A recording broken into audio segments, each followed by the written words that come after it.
Chapter 398. The latest chapter of the book is not finished yet. For more exciting content, please scan the QR code below to download the app. Novels are updated faster. Millions of novels are free to read. Novels with content that can't be found online are all available here. The other group of assassins had more people. Gu Jiao counted a total of 6 people, each of them exuding a very strong aura, and Gu Jiao vaguely felt that they were familiar. The 3 people and 1 bird hid in the leafy branches. Gu Jiao and Gu Qingfeng held their breaths. Gu Jiao used her hand to cover her gray tant's nose. She didn't cover it to death, but it could block out most of the sound. Little Nine saw that Gu Jiao was covering her nose, and its bird eyes turned. It spread its wings and covered its bird head too. Gu Qingfeng on the side. "No, you're a bird. Why are you covering yourself?" The group of people didn't know that Gu Jiao and the others were in the tree.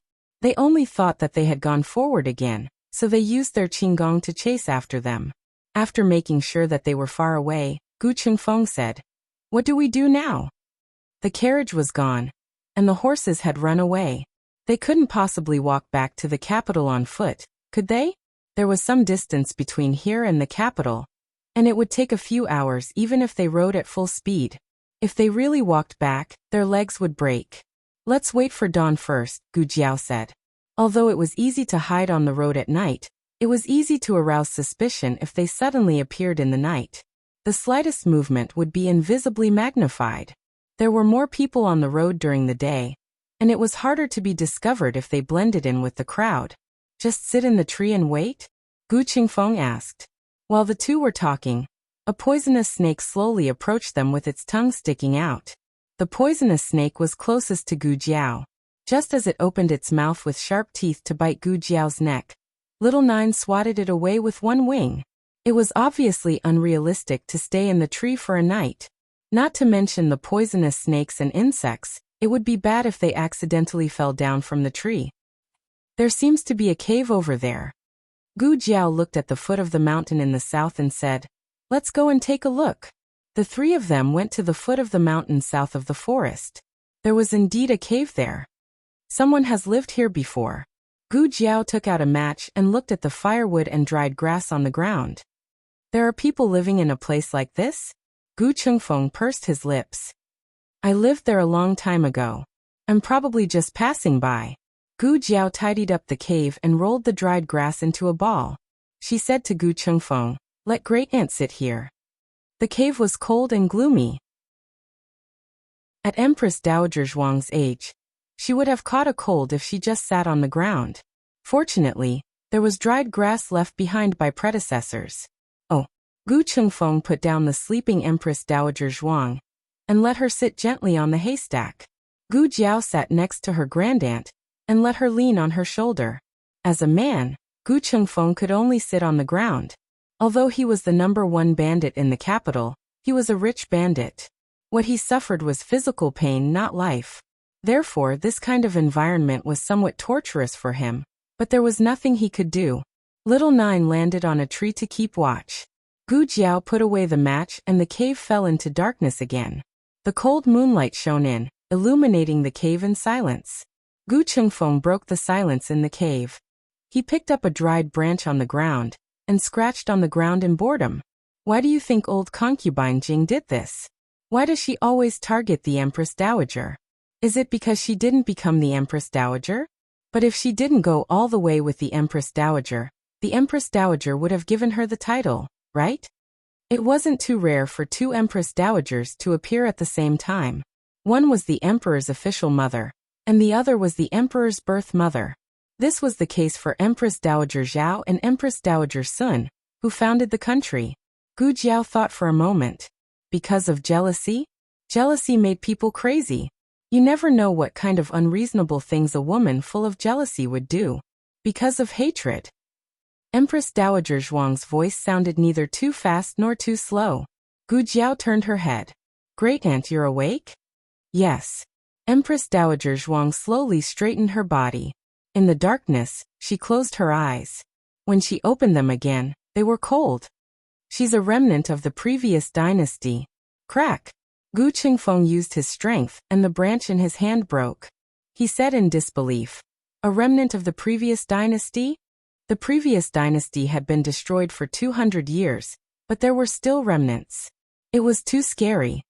Great-aunt, did you know it long ago? Gu Jiao asked. Empress Dowager Zhuang shook her head.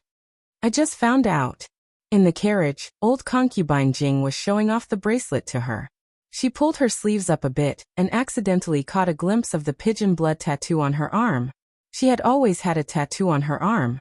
It used to be a peony, but after seeing it today, she knew it was a red flame totem. Thinking about it, the peony in the past was painted by her to cover up the crimson flame totem. No wonder when Ning'an's face was injured, she immediately told Ning'an to put a begonia makeup on the scar. It turned out that it was her usual trick. Empress Dowager Zhuang said, that totem is the insignia of the men of sacrifice of the previous dynasty. It's a bit like the black tortoise tattoo on the dragon shadow guard's face.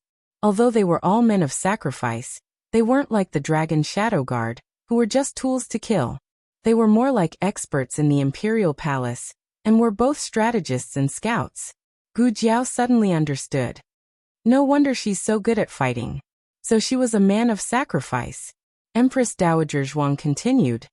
The real men of sacrifice of the previous dynasty no longer exist. Strictly speaking, they are the descendants of the men of sacrifice of the previous dynasty. The previous emperor bought them from the Yan kingdom to train the dragon shadow guard. The original purpose was to kill the men of sacrifice of the previous dynasty. Who would have thought that there would be a fish that escaped the net? Gu Qingfeng opened his mouth. Then, Count Yanzhen. The current Count Yanzhen was old concubine Jing's nephew. Empress Dowager Zhuang snorted. Do you think anyone is qualified to be a rebel? That idiot Count Yanzhen couldn't have been chosen by the henchmen of the previous dynasty. However, old concubine Jing's brother was somewhat unpredictable. Unfortunately, he fell ill and passed away early. Otherwise, who could say for sure that there wouldn't be a second Grand Tutor Zhuang in the capital? Gu Qingfeng was shocked beyond words. If the Empress Dowager hadn't said it herself, who would have thought that a mere old concubine Jing would be involved with such terrible interests? He couldn't believe it. Then is she taking you to the frontier fortress this time, because there are remnants of the previous dynasty there? Is she going to meet them? She can't stay in the palace anymore, so she might as well leave. She wants to. Gu Qingfeng firmly held back the word rebellion. It seemed that he shouldn't be asking about the imperial court. Empress Dowager Zhuang didn't deliberately hide it. For the time being, we can infer that the frontier fortress is a place of suffering. The imperial court doesn't control it strictly. If she wants to raise an army, it's the most suitable place. Gu Qingfeng suddenly heard the inside story that even his grandfather and brother didn't know about.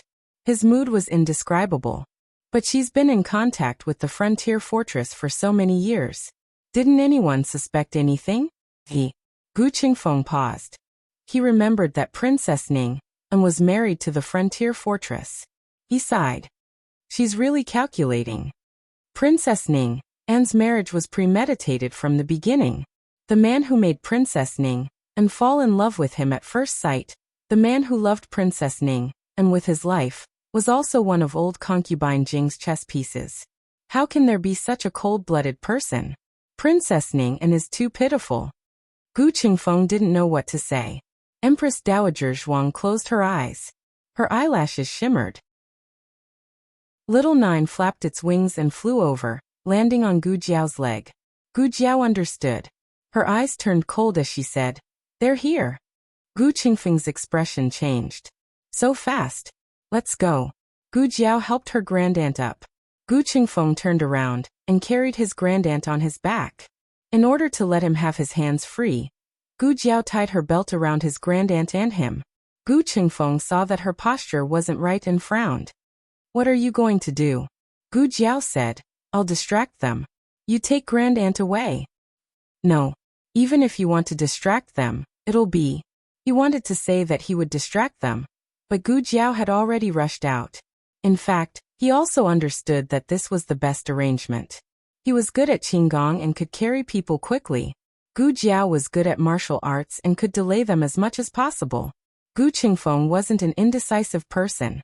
If he delayed any longer, no one would be able to leave. He carried his grandaunt on his back, and used his qinggong to disappear into the night in the opposite direction. In the dense forest, Gu Jiao faced off against the group of people. She finally knew where the sense of familiarity came from. These people's moves and killing intent were too similar to the Shadow Dragon Guards. After Grand Concubine Jing obtained the Shadow Dragon Guards, she had them fight with the experts under her command. She also found someone to secretly analyze the Shadow Dragon Guards' martial arts, and trained them into her own Shadow Dragon Guards. They were naturally a bit lacking compared to the real Shadow Dragon Guards, but they were still much more powerful than ordinary Imperial experts. Gu Jiao's body was quickly injured and blood flowed down her arm. Her goal wasn't to fight with her life. After delaying for so long, this group of people shouldn't be able to catch up to Gu Chengfeng. Gu Jiao used the Blackfire Pearl to blast a path of blood, and ran into the depths of the forest. One of the black-clothed men endured the pain and drew his bow, shooting towards Gu Jiao's heart. Little Nine flapped its wings and flew over with the swiftness and fierceness of the sky. It grabbed the arrow with its claws. Digression. Are you happy now? The latest chapter of this book is not finished yet. For more exciting content, please scan the QR code below to download the app. Novels are updated faster. Millions of novels are free to read. Novels with connotations that can't be found online are all available here. https://www.zhbqg.com/89642_8964286/1108129336. HTML Genius memorized this site's address in 1 second. www.zhbqg.com Biku Pavilion's mobile reading website.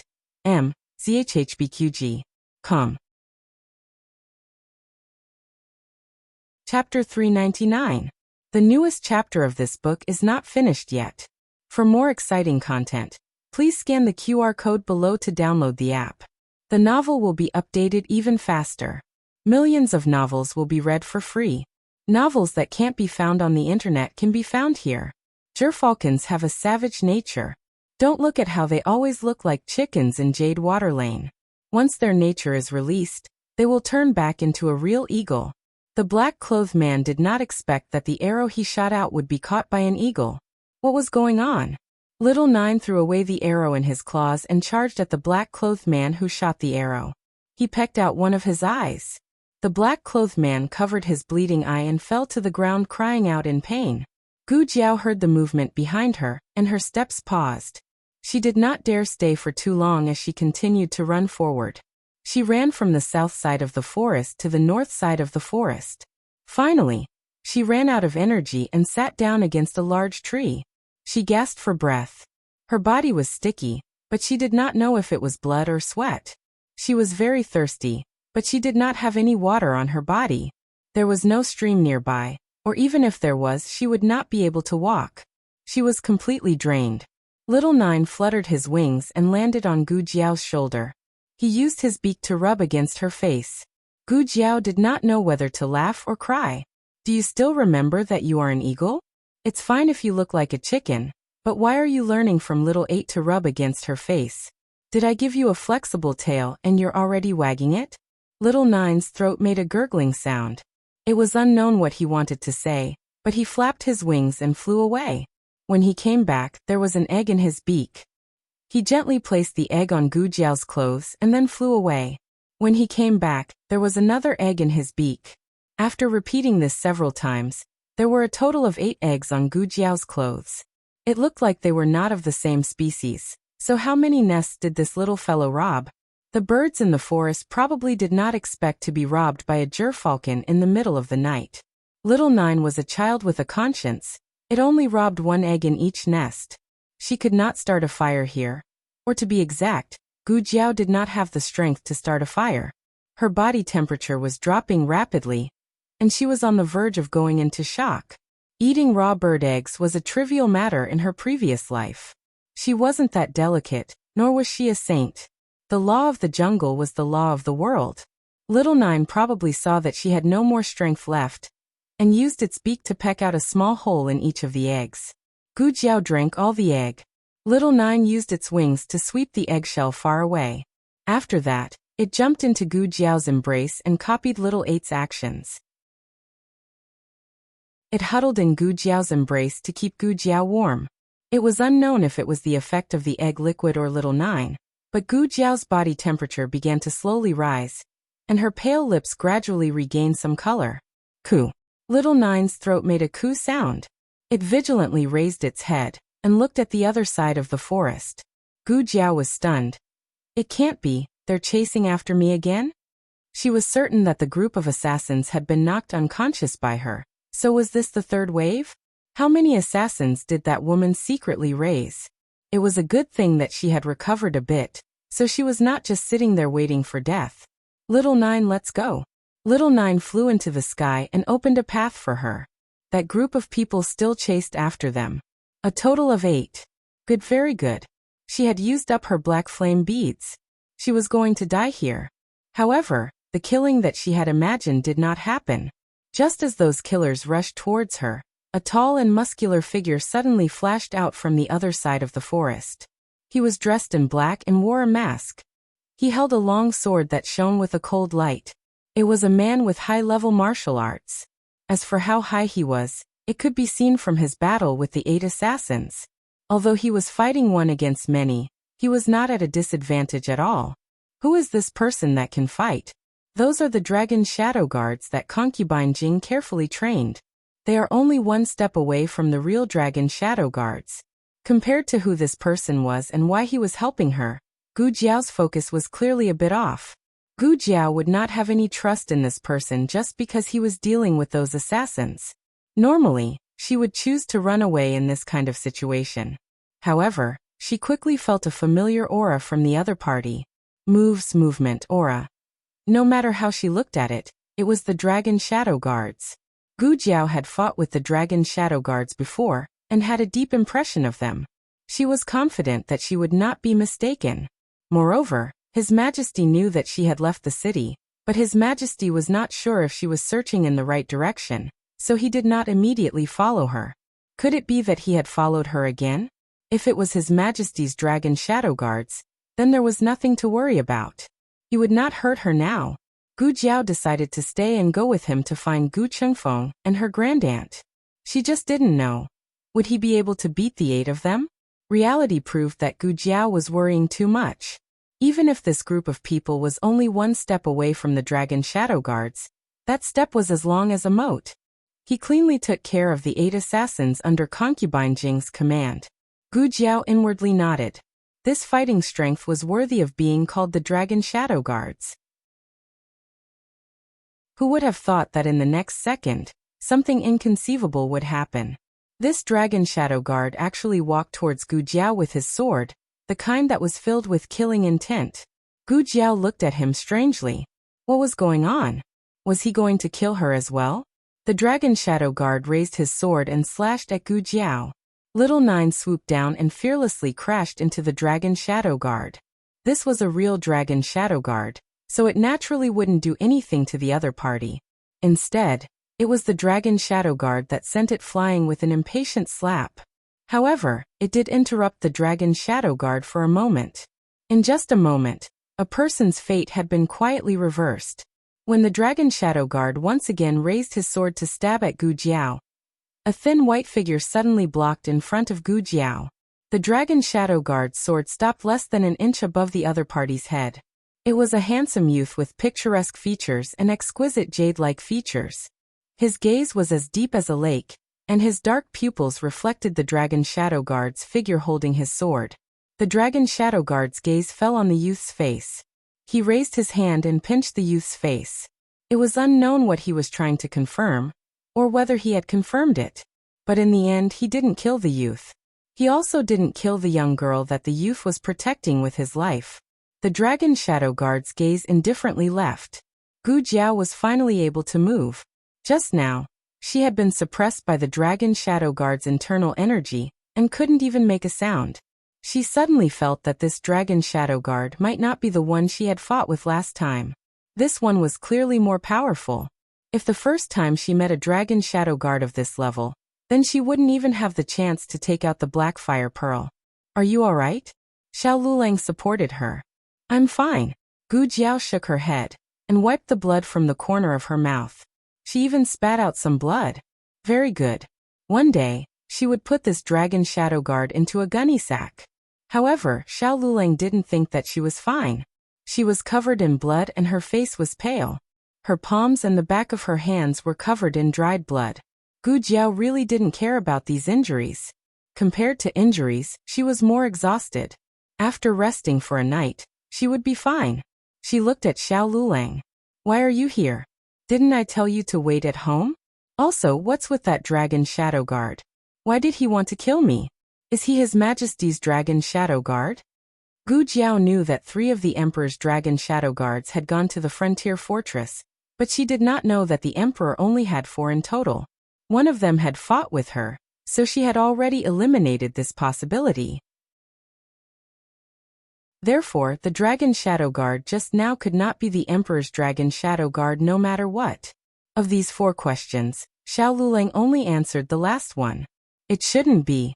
If it wasn't His Majesty's Dragon Shadow Guard, then killing her wasn't too strange. No, it was still strange. She didn't offend him. Gu Jiao looked in the direction that the Dragon Shadow Guard had left in. With this look, she realized that she had unknowingly run back to the vicinity of the official road. And there were a few carriages parked on the official road not too far away. The Dragon Shadow Guard, who had almost killed her and the group of assassins just now, was quietly guarding beside a carriage. His hands were crossed in front of his chest, holding a sword in his arms. Ordinary guards would report to their masters what they saw, but the Dragon Shadow Guard wouldn't. They didn't have their own thoughts and were only tools to kill. Xiao Liulang's throat moved with difficulty. He clenched his fingers, turned his face, and forced himself to look away. Gu Jiao looked in that direction, and didn't notice the complicated look that flashed across Xiao Liulang's face. She seemed to understand why the Dragon Shadow Guard had come to wipe them out. He most likely thought they were assassins with bad intentions. But why had he been merciful to Xiao Lulang? He had even pinched Xiao Liulang's face. Wait, did he take a fancy to her husband? The Dragon Shadow Guard was also this perverted. Also, didn't they say that in the entire Zhao country, only His Majesty had Dragon Shadow Guards? Why did he also have one over there? Who was the person in the carriage? The latest chapter of this book is not finished. For more exciting content, please scan the QR code below to download the app. The novel will be updated even faster. Millions of novels to read for free. Novels with connotations that can't be found online are all here. https://www.zhhbqg.com/89642_8964286/110797741. HTML Genius remembered this site's address in 1 second. www.zhhbqg.com Bikugo mobile reading website. ZHHBQG. Chapter 400. The latest chapter isn't finished yet. For more exciting content, please scan the QR code below to download the app. Novels are updated at a faster rate. Millions of novels are free to read. Novels with content that can't be found online can be found here. Although this place was also on the road to the relay station, it was a full 2 kilometers away from the station. Xiao Lulang had come with the Emperor. The two had split up after finding out where Empress Dowager Zhuang and old concubine Jing were at the relay station. At the same time that Xiao Lulang found Gu Jiao, the Emperor had found Gu Chengfeng and Empress Dowager Zhuang. The Emperor had come with 1,000 imperial guards, who had surrounded the entire forest and found old concubine Jing and her assassins. While old concubine Jing's assassins were powerful, they didn't stand much of a chance against an entire army. Moreover, the old Marquis and the Emperor's Dragon Shadow Guard were also present.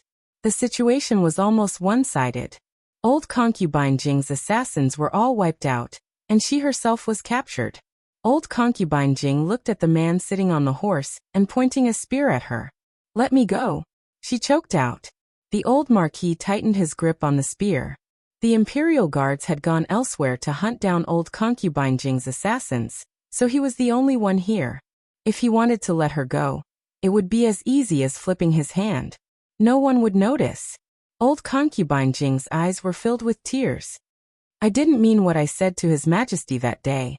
In my heart. The old marquis's spear stabbed into the soil by her feet. She took a few steps back in shock and looked at the man who had been thinking about her for decades in disbelief. When a man was deep in love, he was as deep as the sea. When he was emotionless, sure he was like the sea, but it was an endless sea of ice. The old marquis brought old concubine Jing back to the inn. The emperor's expression froze for a moment when he saw that it was Gu Chao who had brought old concubine Jing back. The old marquis didn't say anything. He only cupped his hands at the emperor before retreating to the forest to clean up the mess. The emperor sat in the best room in the relay station. Although it was called the best room, it wasn't much better than a cottage in the countryside. Old concubine Jing's hands and feet were tied up as she sat quietly in the chair across from the emperor. The dragon shadow guard was by the emperor's side. The emperor had already heard from Empress Dowager Zhuang that there might be remnants of the previous dynasty. He raised his hand towards Eunuch Wei. Eunuch Wei took the hint and walked up to lift the old concubine's left sleeve, revealing the tattoo of the crimson flame totem. The emperor thought that he would be very shocked, but unexpectedly, his mood was unprecedentedly calm. He even laughed to himself. How disappointed should I be in Mother, that I am not even shocked after confirming that Mother is a remnant of the previous dynasty. Old concubine Jing knew that the emperor was no longer the Hong, or who obeyed her every word, so she didn't waste her energy pretending to be wronged in front of him. Seeing her cold face, the emperor sneered and said, "Mother, why aren't you crying? Why didn't you tell me that I had wronged you? Can you explain this tattoo again?" Old concubine Jing chuckled. "Will you believe me if I explain?" So Imperial Mother doesn't even bother to put on an act. The emperor's heart had long stopped hurting for her. He only felt endless sorrow for himself, for his mother, and for Ning, and Grand Concubine Jing snorted coldly. The emperor suppressed his sorrow and anger and asked, "Back then, Ningen married off to the frontier fortress. Was that part of Mother's plan? Was the son-in-law arranged by Mother?" Old concubine Jing didn't reply. The emperor gritted his teeth and continued, "Did Mother send the Shadow Dragon Guard to the frontier fortress to kill Ningen or to start a rebellion?" "I want to see Zhuang Jin's," Old concubine Jing said coldly. The emperor said angrily, "You want to harm Mother again?" Old concubine Jing said indifferently, "If you're worried, just leave the Shadow Dragon Guard there. I won't say a word about your question, but if she were to ask me, I might be willing to answer." The emperor clenched his fists and took a deep breath, saying coldly, "Mother really knows how to persuade me. Very well, I'll let you see Mother one last time." Empress Dowager Zhuang had already gone to bed, but being woken up out of the blue annoyed her to death. She went to the next room with a belly full of anger, only to find old concubine Jing and the Shadow Dragon Guard by the emperor's side. Empress Dowager Zhuang found a chair and sat down. She yawned and said impatiently, "What's the matter this time? Don't bring up those old stories of yours to Aijiao again. Aijia doesn't have the patience to listen." Old concubine Jing said, "It's not old affairs, it's something I haven't told you before." Empress Dowager Zhuang said, "I'm not interested in your affairs." Old concubine Jing said, "It's your affairs." Empress Dowager Zhuang said, "I'm not interested in my affairs either." Old concubine Jing smiled. "I'll say it even if I'm not interested. I'm afraid I won't have a chance to catch up with you after tonight." Empress Dowager Zhuang was annoyed. "If you have something to say it quickly." Old concubine Jing was in a good mood, because what she was about to say would make this woman suffer for the rest of her life. She smiled. "Did the late emperor know that you were like this? If he did, you would have fallen out of favor long ago, right? You're really good at pretending." Empress Dowager Zhuang got up and left. She really didn't have the patience to listen to her making green tea here. Old concubine Jing said, "That child of yours?" Empress Dowager Zhuang paused. Old concubine Jing looked at Empress Dowager Zhuang proudly. "Do you want to know where that child went?"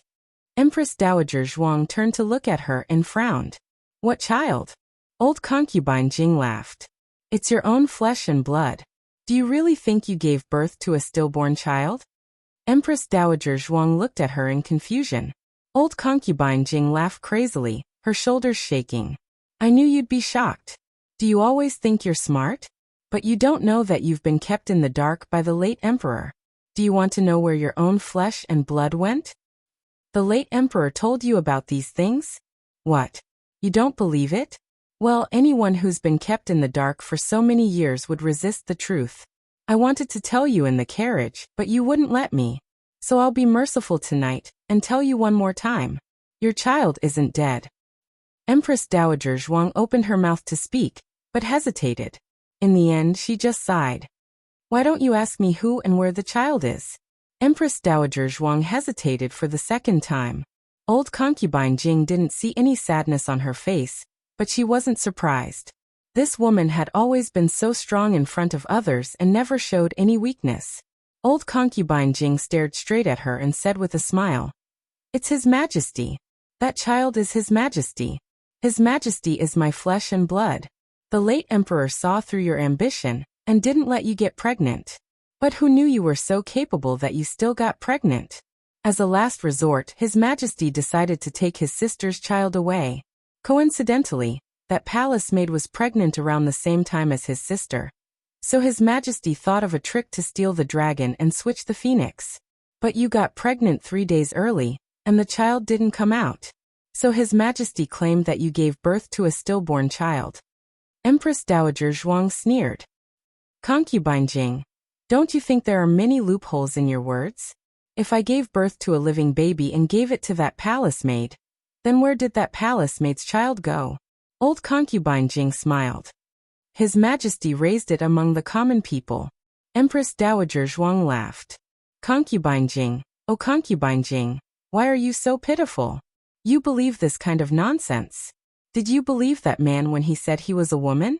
Old concubine Jing was furious. Zhuang Jints.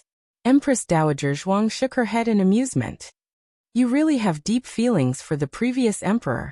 No matter how I scolded you, you didn't respond. But I just ridiculed the previous emperor, and you flew into a rage. Let me guess, after you entered the palace, you thought about giving up the great cause of restoring the country for the previous emperor, right? Unfortunately, the late emperor didn't have you in his heart, and wanted to drag you down with him. Oh, I forgot to mention that even if he was to be buried with you, he could only be buried in the imperial mausoleum. The late emperor only wanted to hold my hand, and cross the bridge of helplessness. Have you gone mad with jealousy? Old concubine Jing's eyes started to look like she was possessed, and her body started to tremble. Let me tell you what is going on. The late emperor left behind an imperial edict, but he wasn't sure if this imperial edict could be successfully announced to the world. After all, I was too ambitious. Ever since I regained control of the country, I was gradually out of his control. He was worried that I would find the edict and destroy it. If that day really came, the empire of the Qin clan would be in my hands for a long time. The late emperor only told you this because he wanted to use you to restrain me in the future. Didn't he also tell you not to tell him about Hong Er's background? I don't trust anyone but you, because you raised Hong Er single-handedly. The only person in the world who can't harm Hong Er is you. I don't trust anyone but you, because you raised Hong Er single-handedly. The only person in the world who can't harm Hong Er is you. Empress Dowager Zhuang's words perfectly overlapped with the voice in old concubine Jing's head. Old concubine Jing's body shook violently. Empress Dowager Zhuang then imitated the late emperor's tone. But Hong Er is too close to his mother. I'm worried that he will give up the empire. You must persuade him when necessary. The blood drained from old concubine Jing's face. How could this be? How could this be? Old concubine Jing panicked. You eavesdropped on our conversation. Empress Dowager Zhuang chuckled. Would I need to eavesdrop? I didn't think of this man as my husband since the second year I entered the palace. She only thought of him as a monarch who needed to analyze all his characteristics so that she could avoid all the risks in the harem. It's just that the late emperor didn't expect you to be such a bad person. I didn't steal the imperial edict, but you did. The late emperor was smart all his life, but stupid this time. It was because you believed the late emperor's words that you thought we were mother and son that you were so scared that you wanted to drug him. Not only did you use white medicine, but you also used black medicine. Empress Dowager Zhuang looked at old concubine Jing sympathetically. Really, you are so pitiful. Old concubine Jing trembled all over. No, impossible, impossible. Empress Dowager Zhuang got up and walked outside. She suddenly stopped at the door and looked at the boundless night sky. Also, the late emperor didn't distance himself from me because I gave birth to a stillborn child. It was I who said to him, "Go, I don't want to see you again in this life." Concubine Jing, it was I who didn't want him. The last bit of hope in old concubine Jing's heart completely collapsed. Digression. On the last day, everyone did a final check to see if there were any monthly votes that hadn't been cast and quickly cast them. The latest chapter of this book isn't finished yet. For more exciting content, please scan the QR code below to download the app. Novels are updated at a faster rate. Millions of novels are free to read. Novels with content that can't be found online are all available here. https://www.zhbqg.com/89642_8964286/110794858. HTML Genius memorized this website's address in 1 second. www.zhbqg.com Biku Pavilion's mobile reading website. zhbqg.com.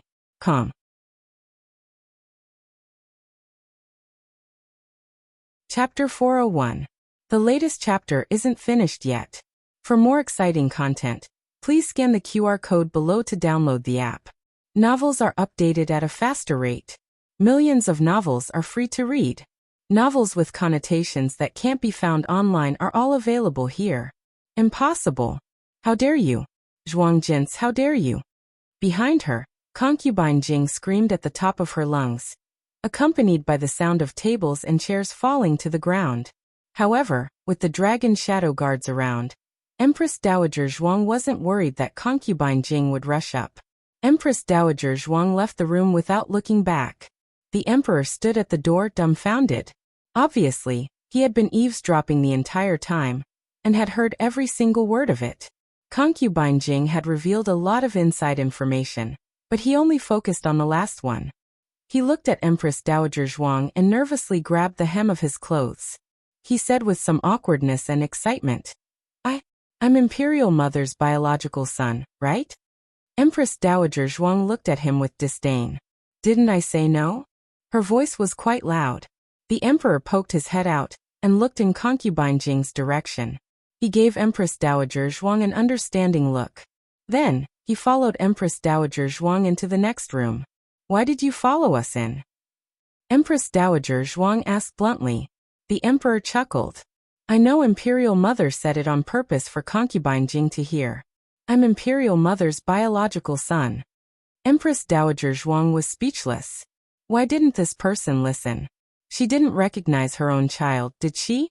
Empress Dowager Zhuang glanced below the emperor's waist. I gave birth to a child without a handle. The emperor clamped his legs together with an aggrieved expression. Just when Empress Dowager Zhuang thought that her silly son understood her meaning and finally stopped being stupid, the emperor unexpectedly said, Xiao Hong Hong, I don't care. Xiao Hong Hong is Imperial Mother's biological son.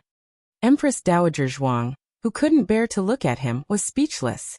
Could she refuse with her ugly face? On the other side of the room, the old duke and Gu Chengfeng were staring at each other. Gu Chengfeng stood in the middle of the room with his head drooping like a little quail caught in the act. The old marquis sat boldly on the chair and looked at Gu Chengfeng with a complicated expression. Why are you here? This story started from Gu Jiao's encounter with the emperor. The chance for him and Empress Dowager Zhuang to escape was exchanged with Gu Jiao's life. He ran forward recklessly and even lost his mask. Therefore, when he met the emperor and old duke, he was recognized by old duke at a glance. The only fortunate thing was that he did not fight with anyone at that time, and only used a little qinggong. Gu Chengfeng stuttered. I was in Jade Water Alley at that time. The emperor came to Jade Water Alley to find the Empress Dowager. I heard it in the study. I was worried about the Empress Dowager's safety, so I came out to look for her. I also wanted to do something to help. An ignorant and incompetent little dandy actually wanted to contribute his meager strength to the Empress Dowager. No matter how one looked at it, there was a trace of strangeness in these words. The old Marquis asked again. The guards let you out just like that? Gu Qingfeng's expression did not change as he said. I took out the token of Marquis Ding and Fu and said I was your grandson. They then let me go. The old Marquis was half believing and half doubtful. But compared to how he left the city, the old Marquis was more concerned about how he knew the Empress Dowager and how he knew martial arts. Gu Qingfeng did not know if his grandfather knew that the Empress Dowager Zhuang had wandered among the common people. After all, the Empress Dowager Zhuang had always announced that she had been recuperating in the temporary imperial residence for the past year. He was worried that he had said something he should not have said, so he said, "What is there to not recognize? It's not like I have never entered the palace. When I went to visit Imperial concubine Shu, I saw the Empress Dowager from afar. I even saw her a few times. And once, I accidentally got lost. It was the Empress Dowager who had someone lead the way for me. I never said this to you. I know that you don't like the Empress Dowager." The first few sentences were thought out on the way back. The Empress Dowager giving him directions was something he had made up on the spot. This perfectly explained why he came out to find the Empress Dowager. It was because the Empress Dowager had helped him. He was returning the favor. Wow, how did I suddenly become so smart? As expected of me. As for martial arts, sigh. How could I know any martial arts? It's just a bit of Qinggong. I secretly learned it from Big Brother. The logic was perfect. He was too good at it. But where did this ability to make up stories come from? It was inexplicably familiar. The old Marquis still found it strange, but he could not find any fault with it. He could not ask the Empress Dowager for confirmation. The Empress Dowager was too lazy to even pay attention to the Emperor, let alone him. Sneaking out of the residence in the middle of the night was punishable. Since Gu Qingfeng had saved the Empress Dowager's life, the old Marquis let him take the carriage back. Then the old Marquis went to report to the Emperor and repeated Gu Qingfeng's story. He was probably worried that the Emperor would be suspicious about why their child was hiding his abilities, and whether he was secretly plotting something. After all, the old Marquis clearly felt that the Emperor did not trust him as much as before after what happened with the old concubine Jing. The Emperor was still immersed in the great joy of knowing that he might be his mother's biological son, and had no time to doubt this and that. He praised Gu Qingfeng and praised the old Marquis for teaching him well. There was no need for any proof that the old concubine Jing was a remnant of the previous dynasty. Moreover, she had stolen the previous emperor's imperial edict and murdered the Empress Dowager. Her crimes were grave and unforgivable. If the old concubine Jing really did take Empress Dowager Zhuang to the frontier, the consequences would be unimaginable. The Empress Dowager's life would be in danger, the imperial family would lose face, and the morale of the soldiers would plummet. The Zhao state would be plunged into unprecedented turmoil. This time, the emperor did not show any mercy. He came to the room where the old concubine Jing was being held. Old concubine Jing had stopped struggling. She was like a soulless shell, slumped on the chair with a dull expression. The emperor's gaze swept over her wrist, which had been badly bruised from the friction of the rope. He did not say anything and had eunuch Wei bring the things in. The old concubine Jing seemed to have finally come back to her senses. She turned around with tears still on her face and said in a hoarse voice, "Hong, the emperor said in disgust. Don't call me Hong, you don't deserve it." The old concubine Jing laughed self-deprecatingly and looked at the emperor. "Hong, you're only so disgusted with me because you've been drugged. When the effects of the drug wear off, you'll know that in your heart, I'm 100 times, no 1,000 times more important than that woman Zhuang Jin's." The emperor's gaze was as cold as the winter wind. "You're wrong. Whether or not the drug is effective, I won't believe you again, much less treat you as my real mother." "Is that so?" The old concubine Jing laughed and revealed an innocent yet bewitched expression. "Then what are you doing here? Are you trying to get information out of me? I'm afraid I'll have to disappoint you. I won't say anything. The emperor knew that she would react this way. The descendant of a death warrior of the previous dynasty had the temperament of a death warrior after all. He didn't expect to pry information out of her. I'm here to send you off. The old concubine Jing's body stiffened slightly. Eunuch Wei walked forward with a tray, on which was a bottle of poison and a piece of white silk. The old concubine Jing finally couldn't laugh anymore. You're really so heartless. You and your father are both so heartless. You, she didn't cry, but big drops of tears rolled down her cheeks. The emperor didn't show any mercy. Mother and son, this is the last bit of dignity I'm giving you. Dignity? You killed your own mother. What dignity are you talking about? The old concubine Jing scolded and laughed crazily. As expected of your father's son, you'll get your retribution. You'll get your retribution. The emperor wasn't going to be swayed by a few curses. I'm the son of heaven. I was born according to the heavenly law. The old concubine Jing interrupted him. Son of heaven? Ha ha ha. Have you forgotten how you got your throne? The emperor pondered for a moment and nodded. That's right. Mother helped me plan it, so I have to thank her. From now on, I won't make her unhappy again. With that, he turned and left the room, not giving the old concubine another look.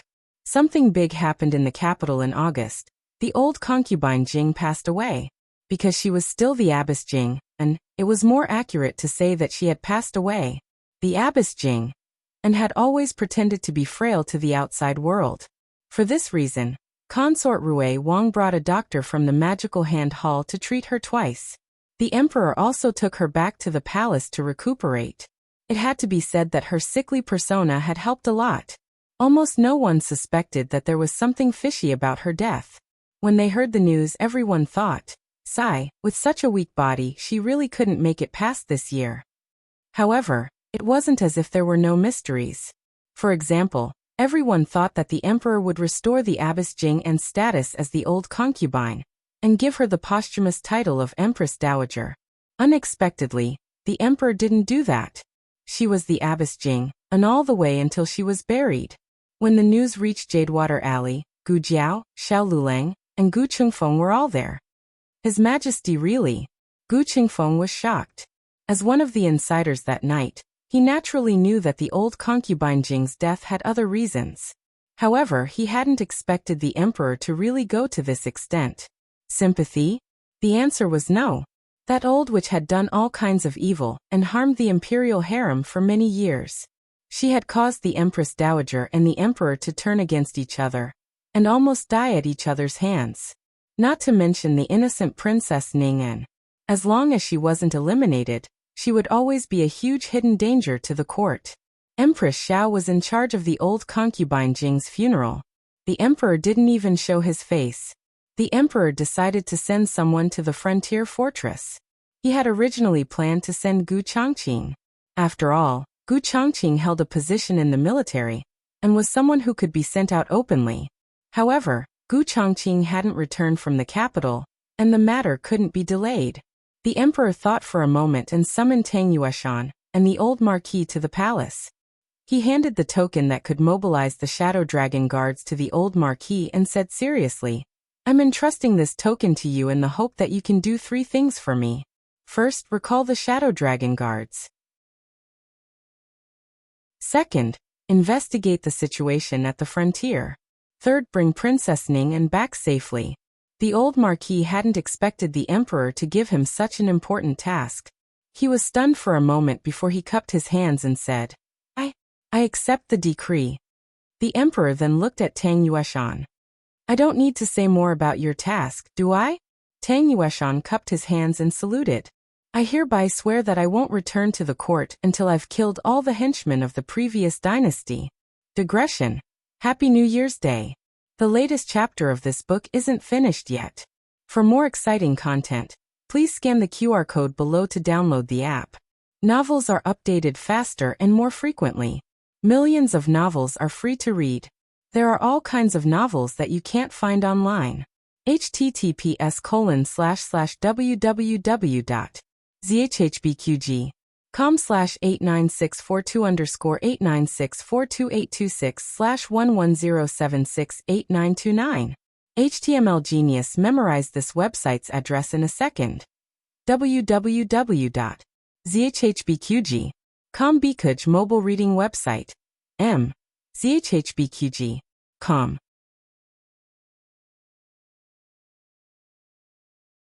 Chapter 402. The latest chapter is not finished yet. Please scan the QR code below to download the app. Novels are updated faster. Millions of novels are free to read.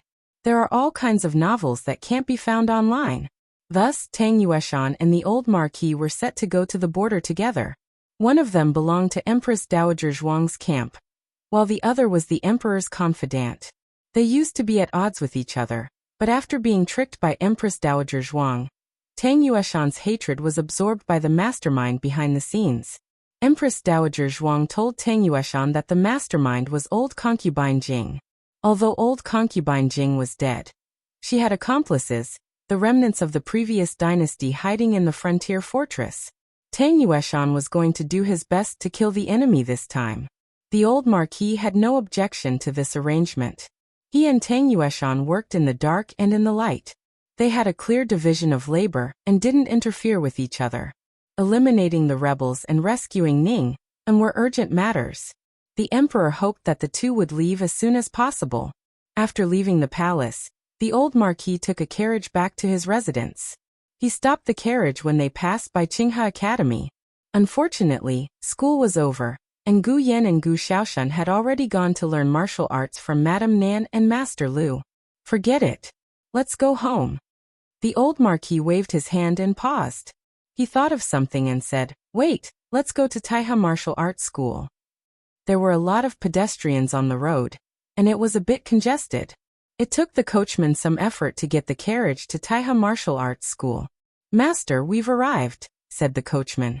The old Marquis got out of the carriage. He was here to see little brother Gu. He was about to leave the capital and wanted to say goodbye to him. However, he found out that little brother Gu hadn't come to the school for many days after asking the people inside. Wasn't he fighting well? Why didn't he come? The old Marquis muttered. The attendant said, To be honest, I saw him with someone called Old Ho that day. That Old Ho is a shopkeeper of the underground martial arts arena. He always comes here to look for experts and poached many of them. Even the dojo master was furious because of him. However, we can't afford to offend the underground martial arts arena, so we can only let him be. The old Marquis frowned. Underground martial arts arena? Today was Gu Jiao's 10th match. She made a beautiful comeback and knocked her opponent off the stage, winning the duel. This young man in green who wore a mask and held a blinding spear had completely made a name for himself in the underground martial arts arena. It was hard to tell if it was because her movements were too flashy, or because her red tasseled spear was too ugly. In short, everyone despised her at the beginning. Later on, one after another, she appeared at the scene. The old duke happened to see Gu Jiao's last performance when he arrived. It was a beautiful fight. The young man stood on the arena, his eyes clear and bright. He looked valiant and formidable, as if he was glowing. The old Marquis suddenly felt the gratification of an old grandfather. He didn't know why. Before stepping down from the ring, Gu Jiao received her first exclusive badge. On it was engraved the word 1 in her native language. This meant that from today onwards, she was a certified level 1 expert in the underground dojo. Gu Jiao hung the card on her little sunny pouch and shook her head. Happy. Looking at her shaking head, the old Marquis's eyes unconsciously revealed a trace of a smile. Little brother Gu. He walked over with large strides. Gu Jiao raised her eyes to look at him, using her eyes to ask him, "Why are you here?" The old Marquis actually understood what she meant. He felt that it was miraculous. He smiled and said, "I went to the dojo to look for you. They said that you came to the underground martial arts arena. I was originally worried about you, but after seeing you fight, I was overthinking." It wasn't convenient for Gu Jiao to write with her red tasseled spear, so she passed it to him first. Weapons were a martial artist's private property. Under normal circumstances, no one was allowed to touch it. Gu Jiao's action was enough to show her trust in the old marquis. But the old marquis wasn't moved by her trust. On the contrary, his brows were tightly knitted together. Was this still the Yin country's divine weapon that he had given her? How did it become so ugly? What exactly did it go through? Gu Jiao took out a small notebook and scribbled. "You're looking for me?" The old marquis decisively shifted his gaze away from the red-tasseled spear. He was afraid that if he took another look, he would be blinded by the ugliness. He said, "I'm leaving the capital. Before I leave, I wanted to see you." Gu Jiao didn't enter the palace today, so she didn't know that he had been sent to the frontier fortress. Although they were brothers, she didn't like to pry into other people's privacy.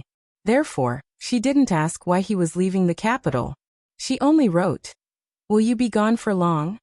The old marquis nodded. "I'm afraid I won't be able to come back this year." The journey to the frontier fortress was long. Moreover, it would take some time to investigate the remnants of the previous dynasty and settle down Princess Ning, and Gu Jiao looked at him, as if waiting for a more specific answer. He continued, "If I'm fast, I'll be back in spring. If I'm slow, I'll be back in a year." "So long." Gu Jiao wrote. "I'll treat you to a meal to send you off." The old marquis laughed heartily. "Good. Coincidentally, I have one last move to teach you. You were too hasty when you fought in the arena. Next time you encounter such a situation, do this." The two ate for a full 4 hours. It was mainly the old marquis who taught Gu Jiao. Gu Jiao might have been irritated listening to him, but she listened with great interest. The old marquis felt that he could teach her a little more. Unfortunately, it was getting late. Little brother Gu should go back. He should also prepare to leave the capital. The old marquis didn't let his brother pay for the meal. He went downstairs to settle the bill. As long as the old man wasn't her grandfather, he was quite cute. Gu Jiao thought for a moment, then took the small token from her waist and handed it to him. The old marquis was puzzled. "What are you doing?" He was asking what she was going to do, not what she was going to do. Obviously, he recognized this token. Gu Jiao didn't think too much. She picked up the small notebook beside her and wrote, "My first master's token for you." The old marquis asked, "You're willing to give such a precious thing to me?" One could only get this token after winning 10 matches. Moreover, it was the first master's token in his life. The old marquis knew how important this token was to him. The old marquis thought too much. Gu Jiao felt that she was about to get the second-rank master's token, so this one, it didn't matter if she gave it away. The main thing was that she was reluctant to spend money to buy a gift for him to send him off. The old marquis saw that she was sincere in giving it to him. But was it not sincere? She didn't need to spend money, so the old marquis accepted it readily. "It's getting late. Let's go back." He stood up with a smile. Gu Jiao suddenly thought of something and wrote in the notebook. "Oh right, last time you..." She crossed it out and wrote again. "Last time, your friend said that he was going to elope with the girl he liked. Why didn't he say anything else?" This was something the old marquis took the initiative to mention to her, so it wasn't considered as invading his privacy. The old marquis' body stiffened slightly. In a place where Gu Jiao couldn't see, his hands clenched the armrests of the chair. "I'm not eloping." "Why?" Gu Jiao wrote. The old marquis opened his mouth and looked out of the window. He said bitterly, "She's gone." Gu Jiao. Gu Jiao didn't ask any more questions. Gu Jiao didn't take the carriage today. The old marquis wanted to send her, so she couldn't expose her residence. She shook her head and refused, saying that she had other things to do. The old marquis saw that Gu Jiao didn't seem to be someone who didn't know how to behave. After a few words of advice, he got into the carriage and left. In early August, Tang Yueshan was ordered to go to the frontier fortress. Nominally, he was there as an imperial envoy to grant Princess Ning, and the title of Princess Ning, and of the first rank, and her husband the title of Marquis of the first rank. His Majesty also asked Tang Yueshan to bring a lot of rewards and supplies for the frontier fortress during the winter. In fact, the rewards and supplies were secondary. The troops escorting them were the most important. The old marquis, on the other hand, had concealed his identity and mingled with the group as Tang Yu's personal aide. The day before the Mid-Autumn Festival, Gu Jiao went to the underground kung fu arena again. She was now a first-class master and could fight with people 2 levels higher than her. She didn't know if she should say that she was lucky today. Her first opponent was a 3rd-level Turkic machete man. The Turkic people were very strong physically. As soon as he entered the arena, Gu Jiao felt an unusual pressure. Sure enough, the higher the level, the stronger the masters she would meet. Gu Jiao tested the opponent's strength with her first punch. She was forced to retreat a few steps and accidentally bit the corner of her mouth. Gu Jiao smiled. Interesting. Then Gu Jiao planned to use her real move. However, before she could make a move, a black figure jumped into the arena like a ghost. No one saw what happened, and the Turkic machete man was kicked away. The Turkic machete man fell into the crowd and fell to the ground. He vomited blood and fainted on the spot. What's going on? Who's making trouble? The judge who rang the gong rushed forward and wanted to kick the black-clothed man down.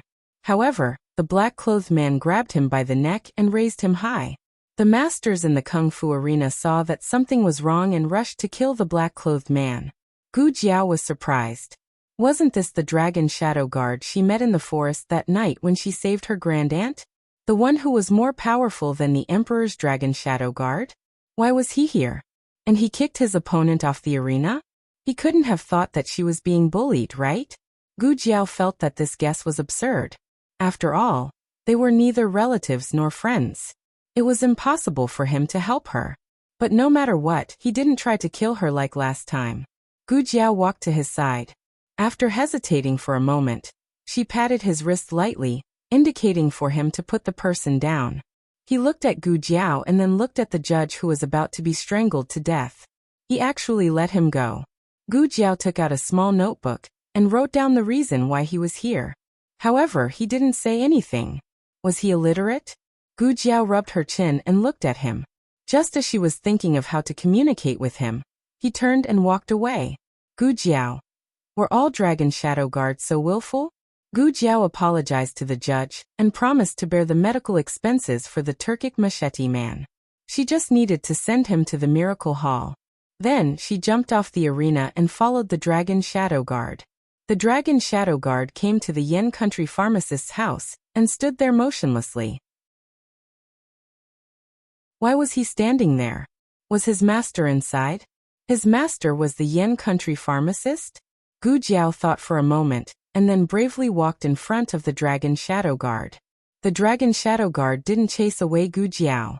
It was as if to him, Gu Jiao was just a mass of air, or something that could exist by his side.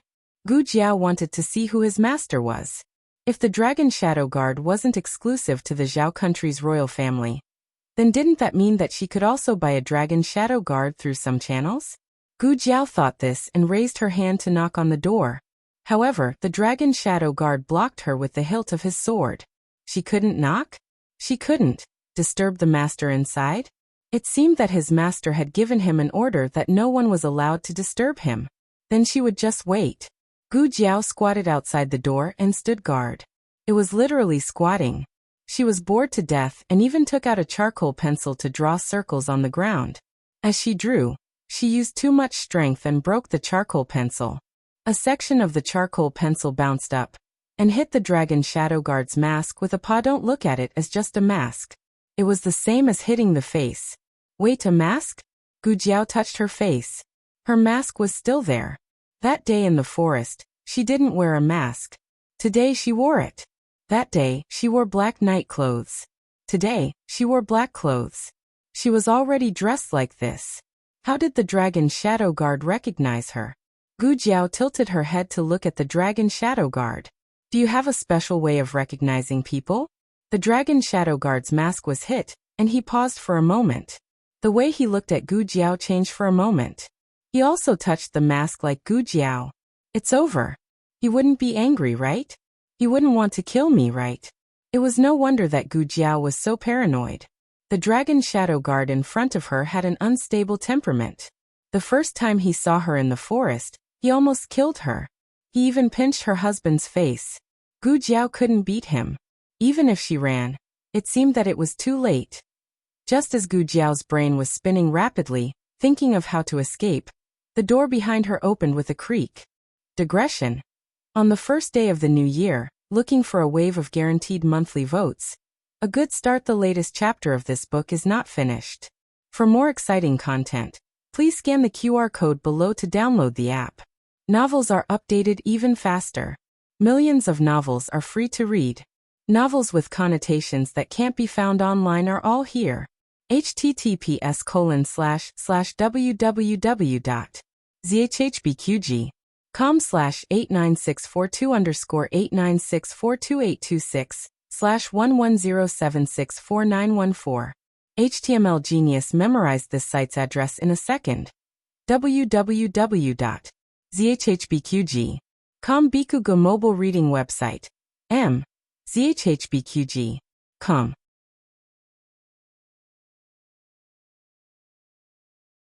Chapter 403. The latest chapter of this book is not finished yet. For more exciting content, please scan the QR code below to download the app. Novels are updated even faster. Millions of novels are free to read. Novels with connotations that can't be found online are all here. Gu Jiao subconsciously turned her head. She saw a woman wearing a light green cloak walk out. Her clothes were gorgeous. It wasn't the ostentatious kind of beauty, but a beauty that was low-key and luxurious. She wore a plain white veil on her face. Her nose was high and a pair of eyes covered by the cloak were calm. She looked very young. There were almost no wrinkles on her eyes, but the noble and elegant temperament that she exuded seemed to have been settled by the years. It made Gu Jiao feel that she might be a few years older than Yao Shi. A sentence flashed through Gu Jiao's mind. Time never defeats beauty. However, Gu Jiao's goal was not the beauty in the room. Gu Jiao didn't forget that she came to find the Yen Kingdom's pharmacist to ask how to buy the Dragon Shadow Guard. She clapped her hands, stood up and walked inside. She didn't look at the beauty again. And the other party didn't pay attention to the Jianghu kid squatting at the door.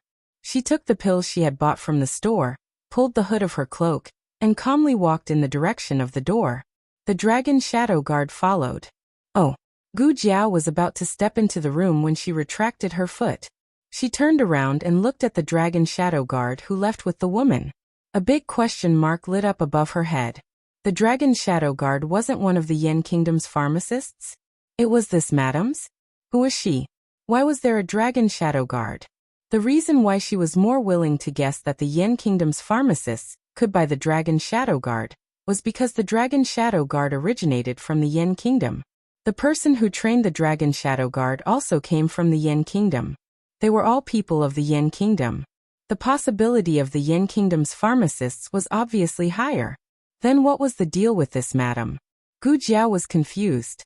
She planned to follow him to take a look, but unexpectedly, Old He came over. Old He had come to look for Gu Jiao after hearing Judge Wu's complaint. When he saw Gu Jiao, he let out a long sigh of relief and walked over worriedly. He grabbed Gu Jiao's hand and pulled her 10 steps away. Young Master Gu, why are you here? Didn't I tell you not to go near those houses with gourds hanging on them? Do you know who was in that room just now? If you offend him, I'm afraid even I won't be able to protect you. Gu Jiao didn't say anything. She was still looking at the woman who had walked out. Uncle Ho thought that Gu Jiao had listened to him and was reflecting on herself. He continued. And what happened in the ring just now? Who was that man? Why did he suddenly interrupt the duel? Do you know that if it wasn't for me today, the people in the martial arts field would have finished you two off on the spot? Gu Jiao still didn't say anything. Uncle Ho frowned and pinched her arm. Did you hear what I said? I heard you. Gu Jiao said. You can talk. Uncle Ho was so shocked that his body shook. He took a few steps back and fell on his butt.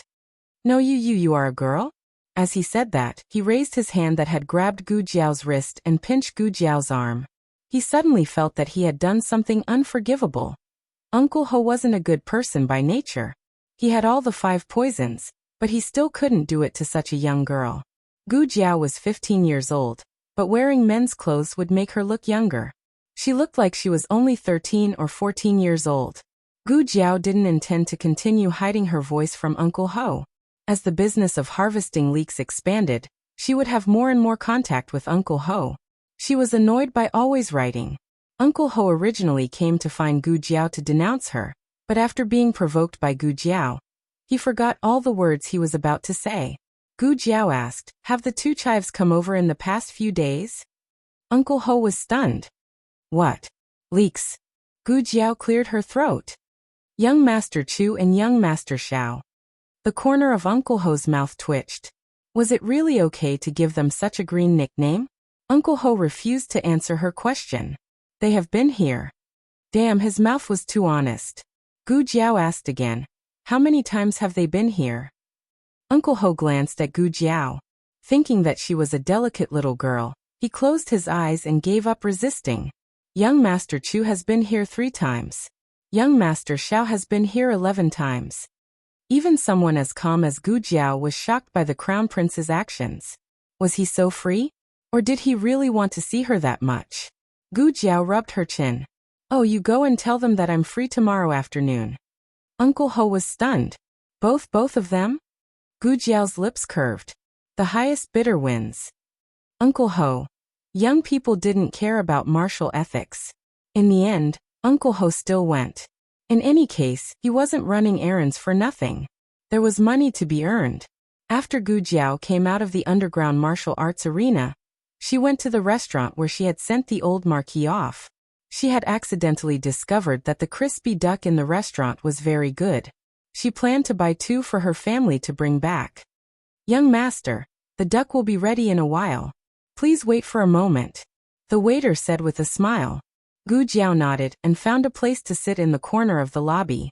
She couldn't help but think of the dragon shadow guard she had seen in the underground martial arts arena, and the madam who had been escorted by the dragon shadow guard.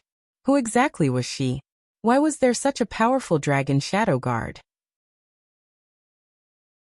As she was thinking, Gu Jiao's eyes suddenly lit up. There was a figure at the end of the corridor.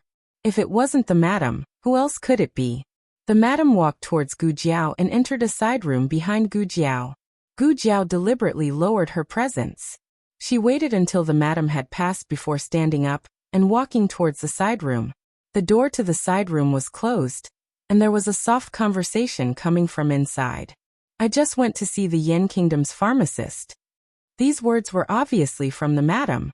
Her voice was gentle and healing, which complemented her noble temperament. "We were lucky. He just happened to have 1 last bottle left today. He said it would be effective for your symptoms. You should eat it first." "You? Who was this madam talking to?"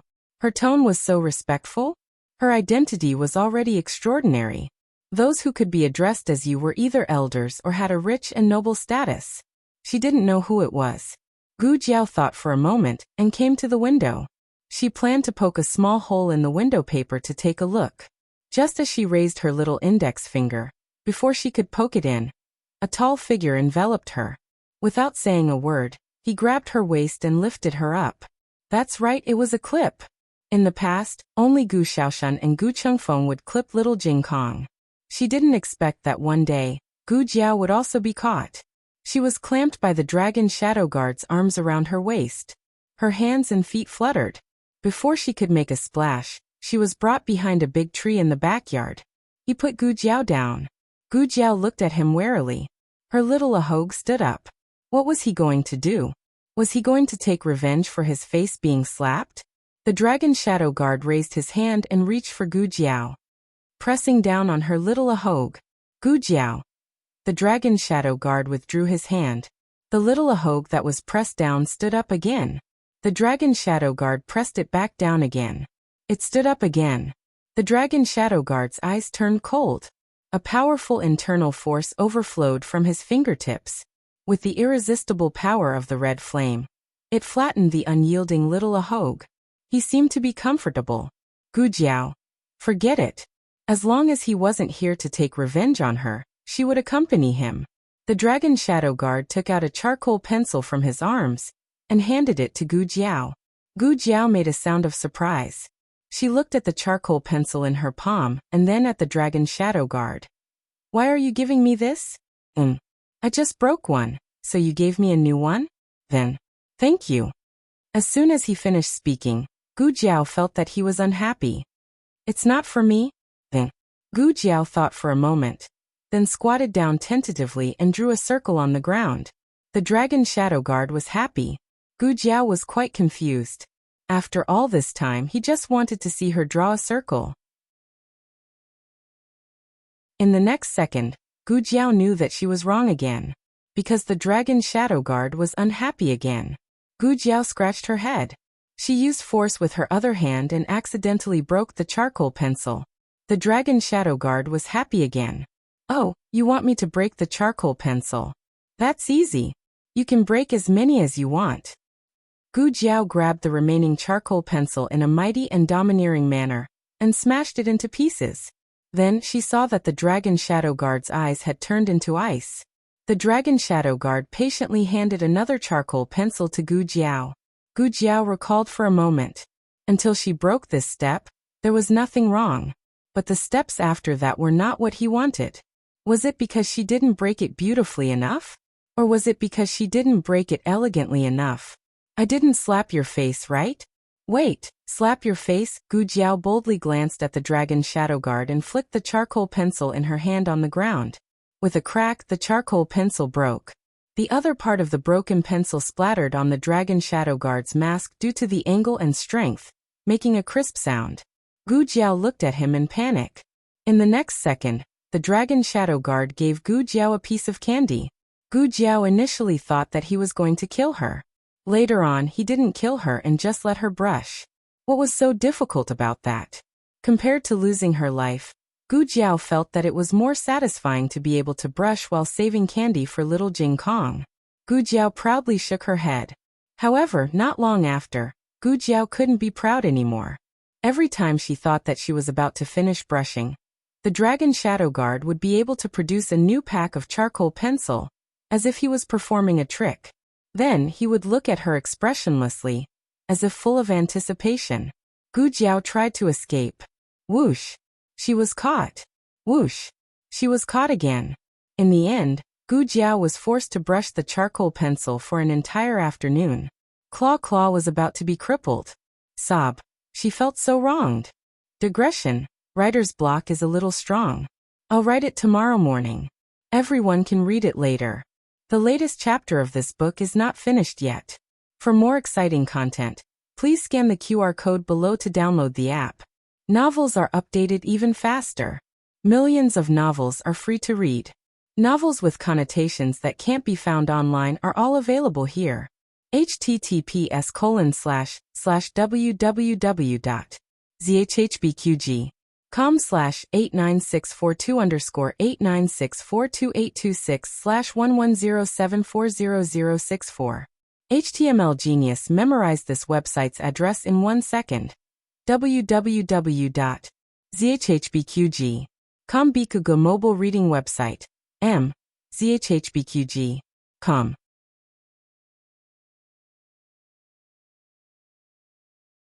Chapter 404. The latest chapter of this book is not finished yet. For more wonderful content, please scan the QR code below to download the app. Novels are updated even faster. Millions of novels are free to read. Novels with connotations that cannot be found on the internet are all available here. Longy. It was only when someone called him that the dragon shadow guard finally let Gu Jiao go. Gu Jiao did not dare to stay a moment longer and ran away. When Gu Jiao returned to Jadewater Alley, Xiao Lulang also returned home from his duty at Hanlin Academy. He went to the well and drew a basin of water to wash his brush. Gu Jiao slowly walked over. God knows how afraid she was that Shadow Dragon Guard would catch up with her. She used all the strength she had when she stole firearms and fled in her previous life. She sat on a small stool opposite of Xiao Lulang and gasped for breath. Xiao Lulang looked at her in confusion and asked, "What's wrong? Did something happen?" "No," Gu Jiao said as if she had nothing to live for. "I just played with charcoal for the whole afternoon." Xiao Lulang did not find it strange that she was a woman dressed as a man. She always wore Gu Yan's clothes when she went out. Later, Yao Shi directly made a few sets for her. His gaze fell on Gu Jiao's dark little hands. He just thought that she went to play with little Jing Kong, and did not suspect anything. However, his expression became absent-minded for a moment, as if he remembered something from a long time ago. Gu Jiao noticed that Xiao Luleng was in a daze. She leaned forward slightly and asked, "Husband, what's wrong?" Xiao Luleng came back to his senses and took another basin of water for her to wash her hands. "Nothing." He lowered his eyes and said, "I also played when I was young. But I didn't really play. I was caught and ravaged." Gu Jiao secretly swore that her small sack would come in handy one day. Hiss. Her hands were so sore. The next day, after the family had breakfast, some went to school, and some went to work. Gu Jiao happened to have a house call in the morning. It was a patient who had a sutured wound a few days ago. She went to remove the suture, and it was on the way to the Hanlin Academy. The two of them took Lu Quan's carriage to the vicinity of the Hanlin Academy. At this moment, all the people on duty were Hanlin officials and Shuji scholars. The street was blocked. The carriages could not enter. Xiao Luleng got off the carriage. "I'll send you off," Gu Jiao said as she got off the carriage. Xiao Luleng did not refuse. Along the way, Xiao Luleng was silent. "Husband, are you unhappy?" Gu Jiao asked. "What?" Xiao Luleng was slightly stunned. "You don't seem happy recently." Gu Jiao paused, then corrected herself. "It's not that I'm unhappy. It's just that I feel like there's something on my mind." He had been like this ever since he rescued her great-aunt. Gu Jiao carefully thought back. Nothing major seemed to have happened that night. If anything, it was probably his face being pinched by the dragon shadow guard. Oh! She was also angry.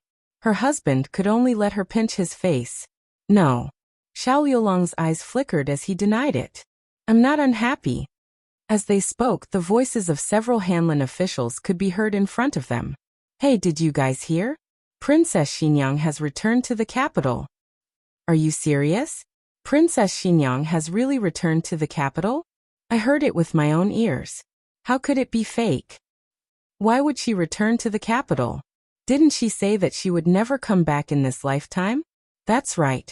Isn't she afraid of being reminded of the young duke who was burned to death?" As they spoke, they entered the Hanlin Academy. They didn't notice that Xiao Luleng and Gu Jiao were right behind them. Xiao Liulong's expression didn't change much, but if one paid attention, they would notice that his body was slightly stiff. Gu Jiao saw that he acted as if nothing had happened and restrained herself from asking him. After sending Xiao Luleng to the entrance of the Hanlin Academy and personally watching him enter, Gu Jiao turned around and returned to Lu Quan's carriage. "Uncle Lu, I'm going to Vermilion Bird Avenue." "All right." Lu Quan drove the carriage to Vermilion Bird Avenue. This was one of the streets closest to the Imperial Palace. It was said that the people who lived on this street were either old natives or the wealthiest and most powerful people in the capital. The family that Gu Jiao was visiting lived on the east side of Vermilion Bird Avenue. Because of the recent road repairs, the carriage couldn't drive in. "Then I'll wait for you here," Lu Quan said. "Thank you, Uncle Lu." Gu Jiao got out of the carriage and walked towards the patient's home with a small basket on her back. The patient was a 30-year-old scholar. He had accidentally injured his right hand, which he used to write. The wound went from the back of his hand to the center of his palm. Gu Jiao stitched it up more than 10 times. He was healing well. After Gu Jiao removed the stitches, she let him move. "How do you feel?" Gu Jiao asked. It's okay." At first, he didn't dare to use too much strength. After moving a few times, he didn't feel any discomfort other than a slight pain. "Can I still write in the future?" "Of course," Gu Jiao said. "Take your time to practice. Don't worry and don't be afraid." "Okay." He was overjoyed. Suddenly, he thought of something and became sneaky. He walked to the door and looked around. After making sure that no one was around, he whispered to Gu Jiao, "By the way, Dr. Gu, your medical skills are so good. Can you treat tuberculosis?" "Tuberculosis? Tuberculosis?" Gu Jiao looked at him and asked. The scholar whispered, "It should be. I heard my mother say that last time. My mother didn't want me to go to their house again." Gu Jiao said, "Tuberculosis is contagious. Your mother was right not to let you go." The scholar sighed. "I understand. I don't blame my mother. It's a pity. Their family is not very well off. Their family has lived here for generations." They used to be prominent, but now there's nothing left. If this disease is not cured, I'm afraid that their whole family will be implicated. They will have to sell this house. Gu Jiao asked, here? Their family lives on this street too? Yes. The scholar nodded. It's my classmate's mother. Classmate? His sweetheart was still missing. Gu Jiao saw through him but didn't say anything. Where do they live? After a quarter of an hour, Gu Jiao appeared in another house on the east side of Vermilion Bird Avenue. The back door. Yes, it was the back door. The scholar did not dare to go out from the front door, worried that he would be caught by his parents. He brought Gu Jiao out from the small street at the back door. Unfortunately, he was caught by his mother halfway. In a panic, he showed Gu Jiao the way. He also paid the consultation fee. Gu Jiao looked at the half-closed back door in front of her. It should be here? Strange. Why is there no one here? Yes, it was said that this family was in decline and had already dismissed the servants.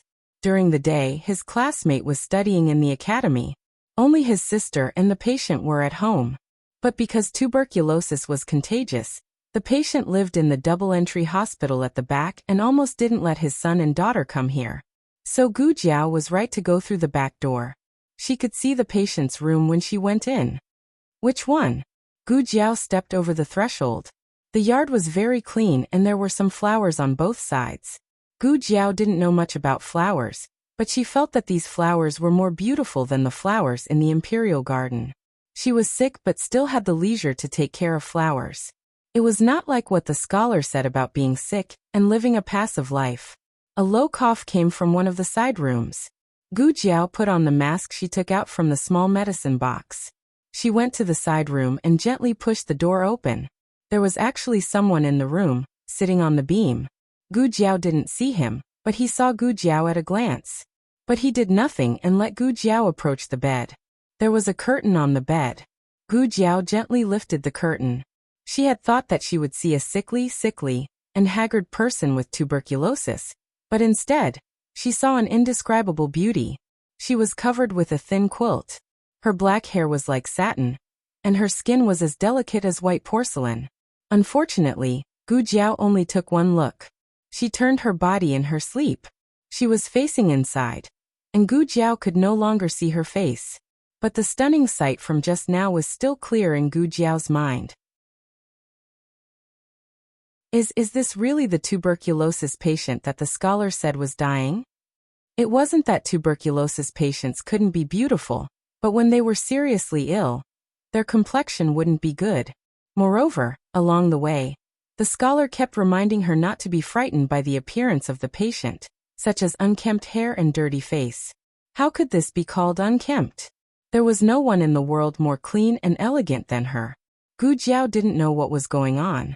She didn't think that she had gone to the wrong house. She gently took out a hand and checked the patient's pulse. From the pulse, it didn't look like tuberculosis. She took out a stethoscope and listened carefully. Finally, she confirmed that it wasn't tuberculosis. It was myocarditis, which was also a kind of heart disease. Heart disease was a very complicated disease. No matter what kind it was very troublesome. Fortunately, her heart disease wasn't serious enough to require surgery, but she couldn't be careless. Looking at her appearance, she must have suffered a lot.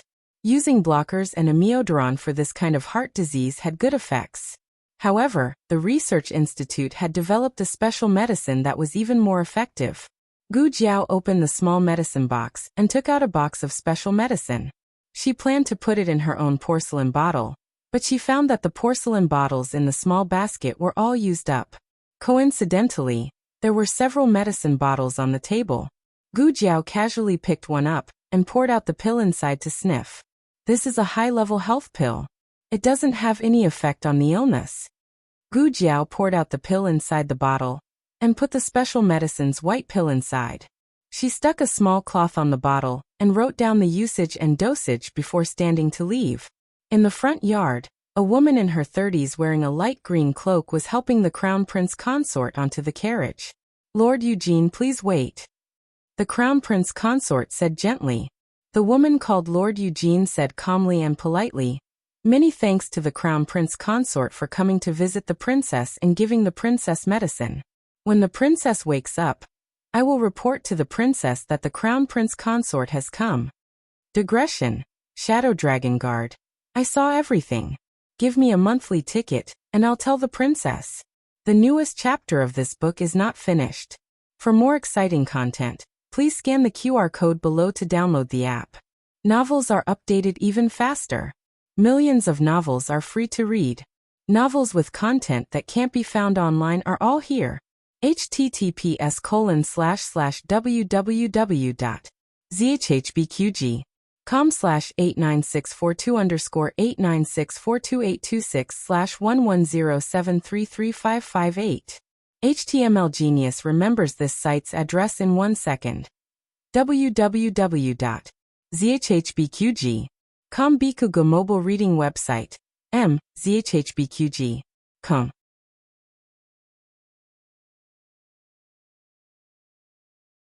Chapter 405. The latest chapter of this book is not finished yet. For more wonderful content, please scan the QR code below to download the app. Novels are updated even faster. Millions of novels are free to read. Novels with connotations that you can't find online are all available here. Princess Xinyang liked tranquility, so there were not many servants in the courtyard. Generally, they stayed in the front courtyard. Only Yujin and Dragon Shadow Guard were qualified to enter the courtyard. Yujin was the legitimate daughter of a big family, different from the female officials who were palace maids. She relied on her strength to enter the mansion of Princess Xinyang to become an official. After sending off Crown Princess, Yujin turned around and returned to the room of Princess Xinyang.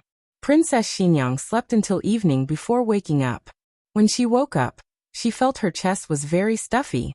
Yujin walked over, and seeing her complexion was not good, she gently raised her jade hand and felt the pulse of Princess Xinyang, then worriedly asked, "Princess, your pulse seems to be not good, drink some medicine first." Yujin was not a doctor, but because Princess Xinyang had been sick for a long time, she also knew a little bit about medicine. Princess Xinyang didn't oppose. She sat up with the support of Yujin, and Yujin took a pillow and put it behind her back. When she went to get the medicine, Yujin stopped. There were 2 bottles of medicine on the table.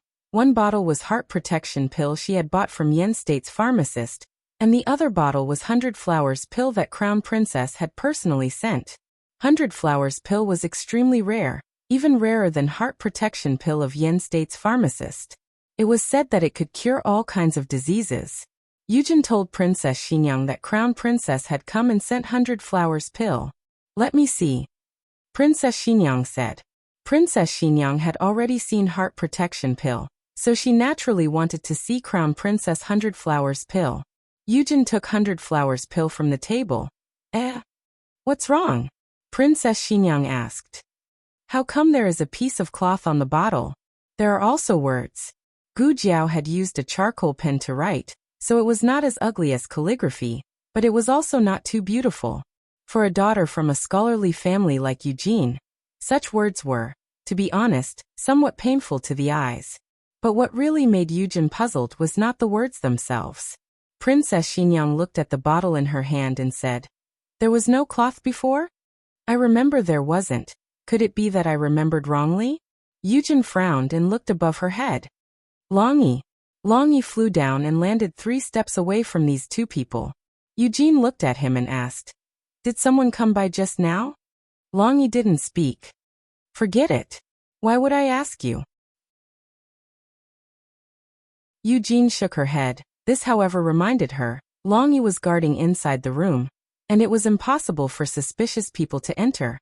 Therefore, he might have remembered wrongly, or he might have missed it. The bottle itself was a small piece of cloth. Eugene said in amusement, "It was written by the person who sold the 100 Flower pill, right?"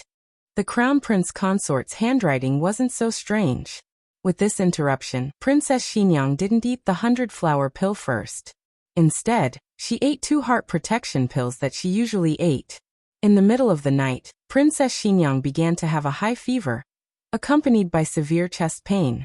"Princess!" Eugene didn't even put on her outer clothes. She walked to the bed in her sleeping clothes and lifted the curtain. She looked at Princess Xinyang, who was lying on the bed with a pale face and pale lips. Her heart was burning with anxiety. Princess Xinyang wasn't born with a heart condition. It had only developed in the past few years. The death of her young master had been too much of a blow to her. She had been perfectly fine before, but she seemed to have collapsed overnight. In fact, the heart protection pill's initial effect was quite good, but as the illness worsened, the heart protection pill's effect became more and more useless. Now she finally couldn't suppress it anymore. Eugene thought of the 100-flower pill that the Crown Prince consort had sent, and she poured one out. The pill was white, but Eugene had never seen the real 100-flower pill, so she didn't notice anything wrong. She poured some warm water and helped Princess Xinyang take the pills.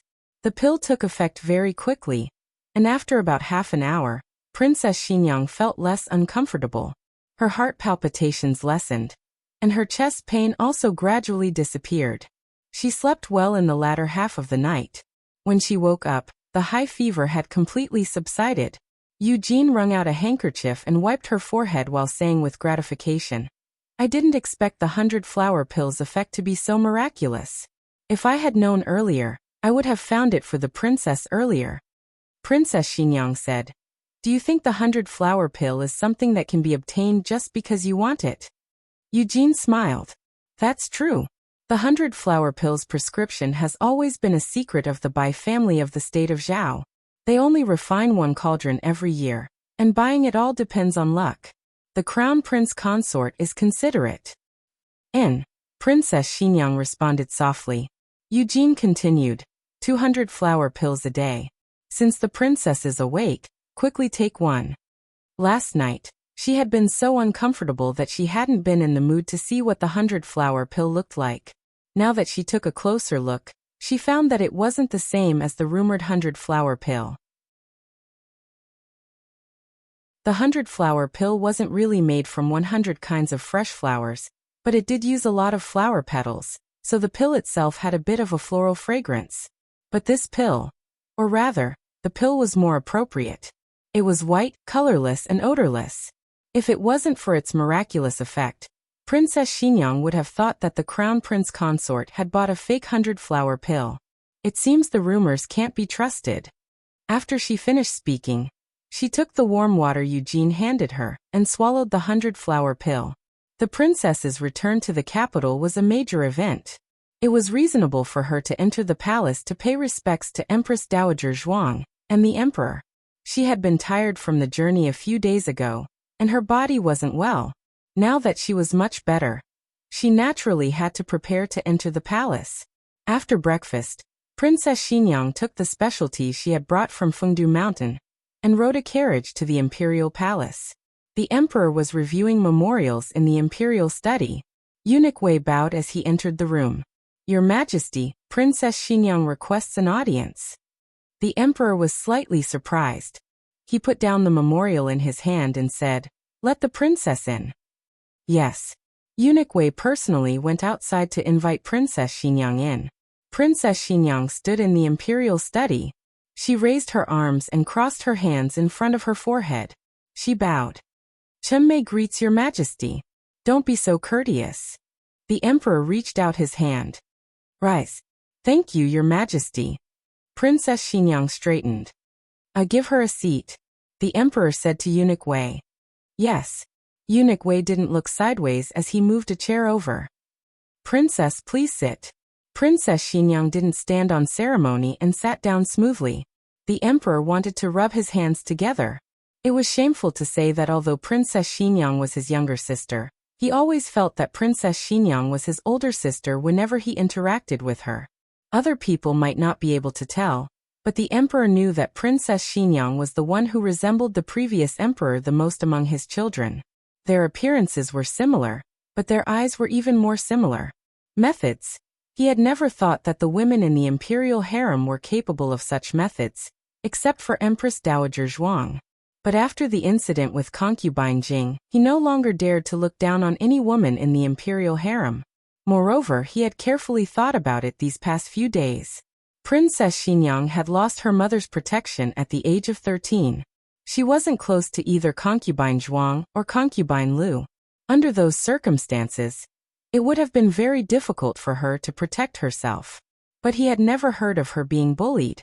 Later, when she married Marquis Xianping in a high-profile manner, no one dared to bully her. Rumor had it that Princess Xinyang was his most beloved younger sister. Otherwise, he wouldn't have chosen such an outstanding marriage for her. After all, there were too many princesses who had coveted Marquis Xianping. Who would have thought that this marriage had been decided by the previous emperor long ago? He was just following the previous emperor's will. Gathering his thoughts, the emperor asked her, "Weren't you sick? Why did you come to the palace?" Princess Xinyang said, "I'm fine. I came to pay my respects to your majesty." Ah, the emperor took a sip of tea. "It's good that you're fine." On the other side, Eunuch Wei also poured tea for Princess Xinyang. Princess Xinyang flatly refused. "I drank medicine, so I won't drink tea." "Yes." Eunuch Wei hurriedly removed the tea. The emperor felt a bit awkward interacting with his younger sister. He drank several mouthfuls of tea and asked, "I haven't heard from you these past few years. How are you doing at Fengdu Mountain?" Princess Xinyang calmly said, "Everything is fine. Thank you for your concern, your majesty." Then the conversation died again. The emperor drank his tea awkwardly. Princess Xinyang said, "I heard that Abbess Jing and has passed away. My condolences, your majesty." Was it too much to call him brother? The emperor inwardly cursed, then vaguely said, "I'm fine." The emperor didn't publicly announce concubine Jing's crimes for two reasons. First, he didn't want to alert the enemy and alarm the remnants of the previous dynasty. Second, he didn't want Ning'an to be implicated by concubine Jing's reputation. Empress Dowager Zhuang didn't have any objections. This time, it was the emperor who killed the conversation. The emperor felt that the entire imperial study was filled with an awkward atmosphere. They still needed to chat a bit more. The emperor suddenly had a flash of inspiration and asked, "Right, didn't Marquis Xianping go to find you? Why didn't he come back with you?" "I don't know." Princess Xinyang was concise. The emperor was not too surprised by this answer. The two were already not on good terms. And after Xiao Heng passed away, the relationship between the two became even colder. Thinking of Xiao Heng, the emperor finally opened his mouth. "Did you go see Mother Empress?" Hearing this, Princess Xinyang's expression finally changed slightly. She looked at the emperor strangely. "I went, but the Empress Dowager was not in Renshou Palace." The emperor gritted his teeth and muttered, "Very good, she slipped out of the palace to play cards." His muttering was very quiet. Naturally, Princess Xinyang did not hear it, but Princess Xinyang's gaze remained on his face. After a while she slowly said, "I heard that the relationship between your majesty and the Empress Dowager has improved quite a bit." The emperor did not deny it. "There is something that we must tell you. That year, the person that poisoned Aheng was not Mother Empress. It was a head of the imperial palace named Zhang Xiao. She had been bribed by the remnants of the previous dynasty in an attempt to poison Aheng and frame Mother Empress to sow discord between our relationship with Mother Empress. We also only found out the truth a while ago. Zhang Xiao has already been executed. So it was like that." Princess Xinyang lowered her eyes and quietly said, "Many thanks, your majesty, for obtaining justice for Aheng." The emperor said with a stern expression, "When the remnants of the previous dynasty have been completely eradicated, only then can justice truly be obtained for Aheng. You can be at ease. We will not let a single one of those people go." After leaving Pure Flower's palace, Princess Xinyang went to Empress Zhao's Kuan-Ning palace. She did not stay for long. After paying respects, she left behind some specialties from Fengdu Mountain before leaving. When she passed by the imperial garden, she ran into the crown princess who had just come from the eastern palace. "Auntie." The crown princess' eyes lit up, and she walked over. "Crown princess."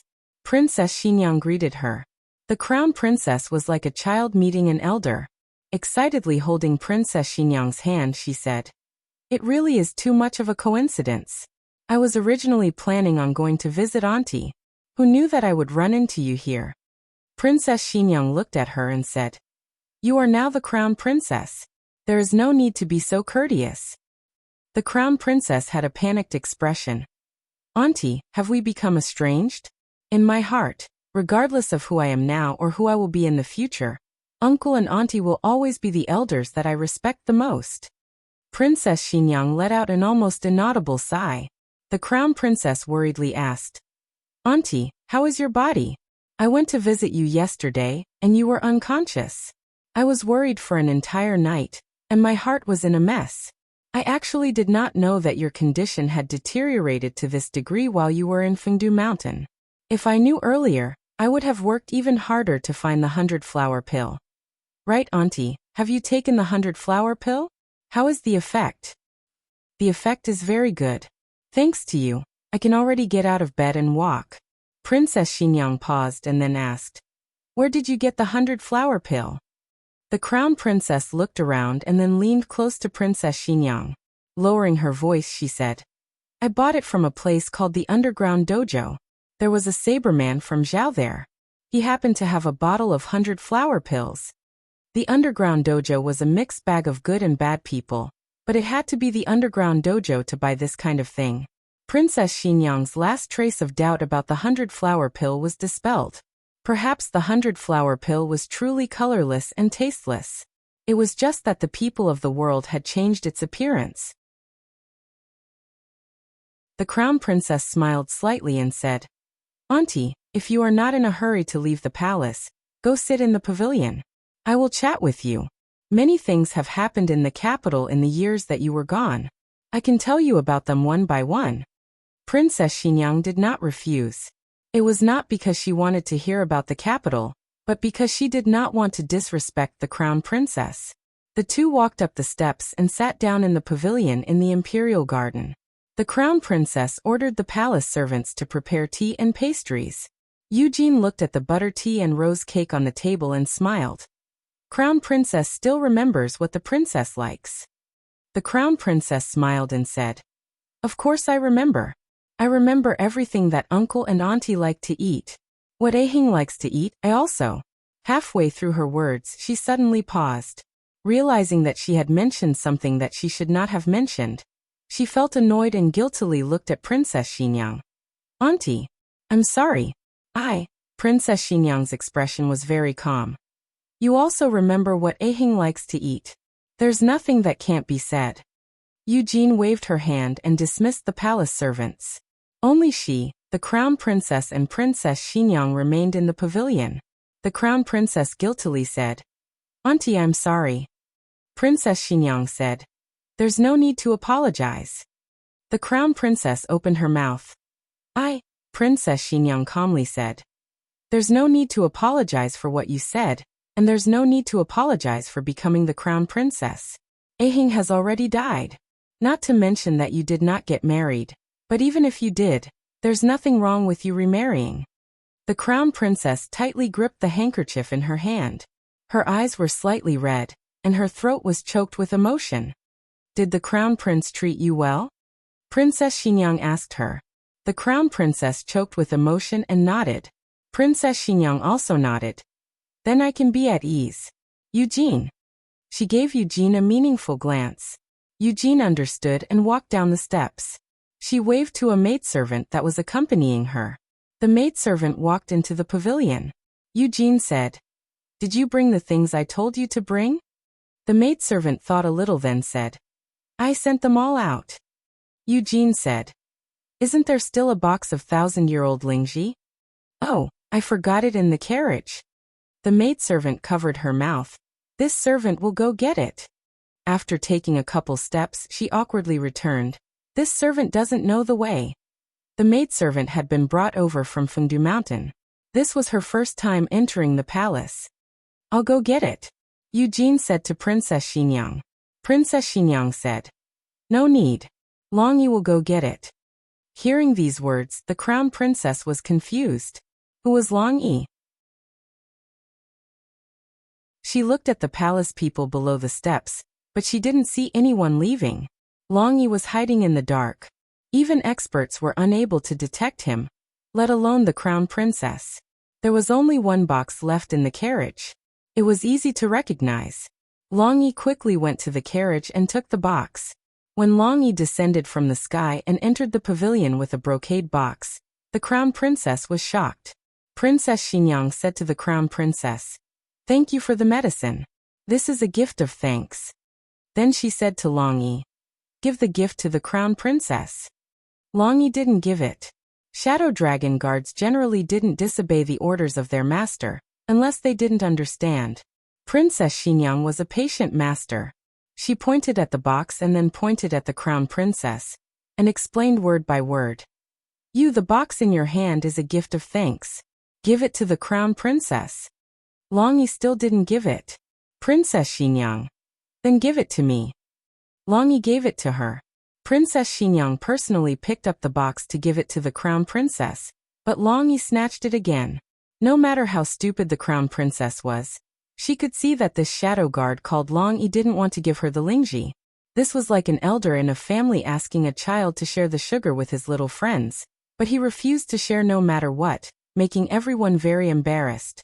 The crown princess was especially embarrassed. Her face became red. "Forget it, aunt. It can't be counted." Princess Xinyang said to Long Yi, "If you want a box, I'll give you another one. This one contains a gift of thanks for someone else." Long Yi didn't give it to her. Princess Xinyang frowned. "If you don't give it to me, I'll get angry." At this time, Gu Jiao happened to pass by the imperial garden. Long Yi jumped down and arrived in front of Gu Jiao. He stuffed the box into the bosom of Gu Jiao. Then he turned around and looked at Princess Xinyang. His expression and posture seemed to be saying, "Don't be angry, I'll give it to you." The latest chapter of this book isn't finished yet. For more wonderful content, please scan the QR code below to download the app. Novels are updated even faster. Millions of novels are free to read. Novels with connotations that can't be found online are all here. https://www.zhbqg.com/89642_8964226/11071617. HTML. This genius will remember this site's address in a second. www.zhbqg.com. Bkuj mobile reading website. zhbqg.com.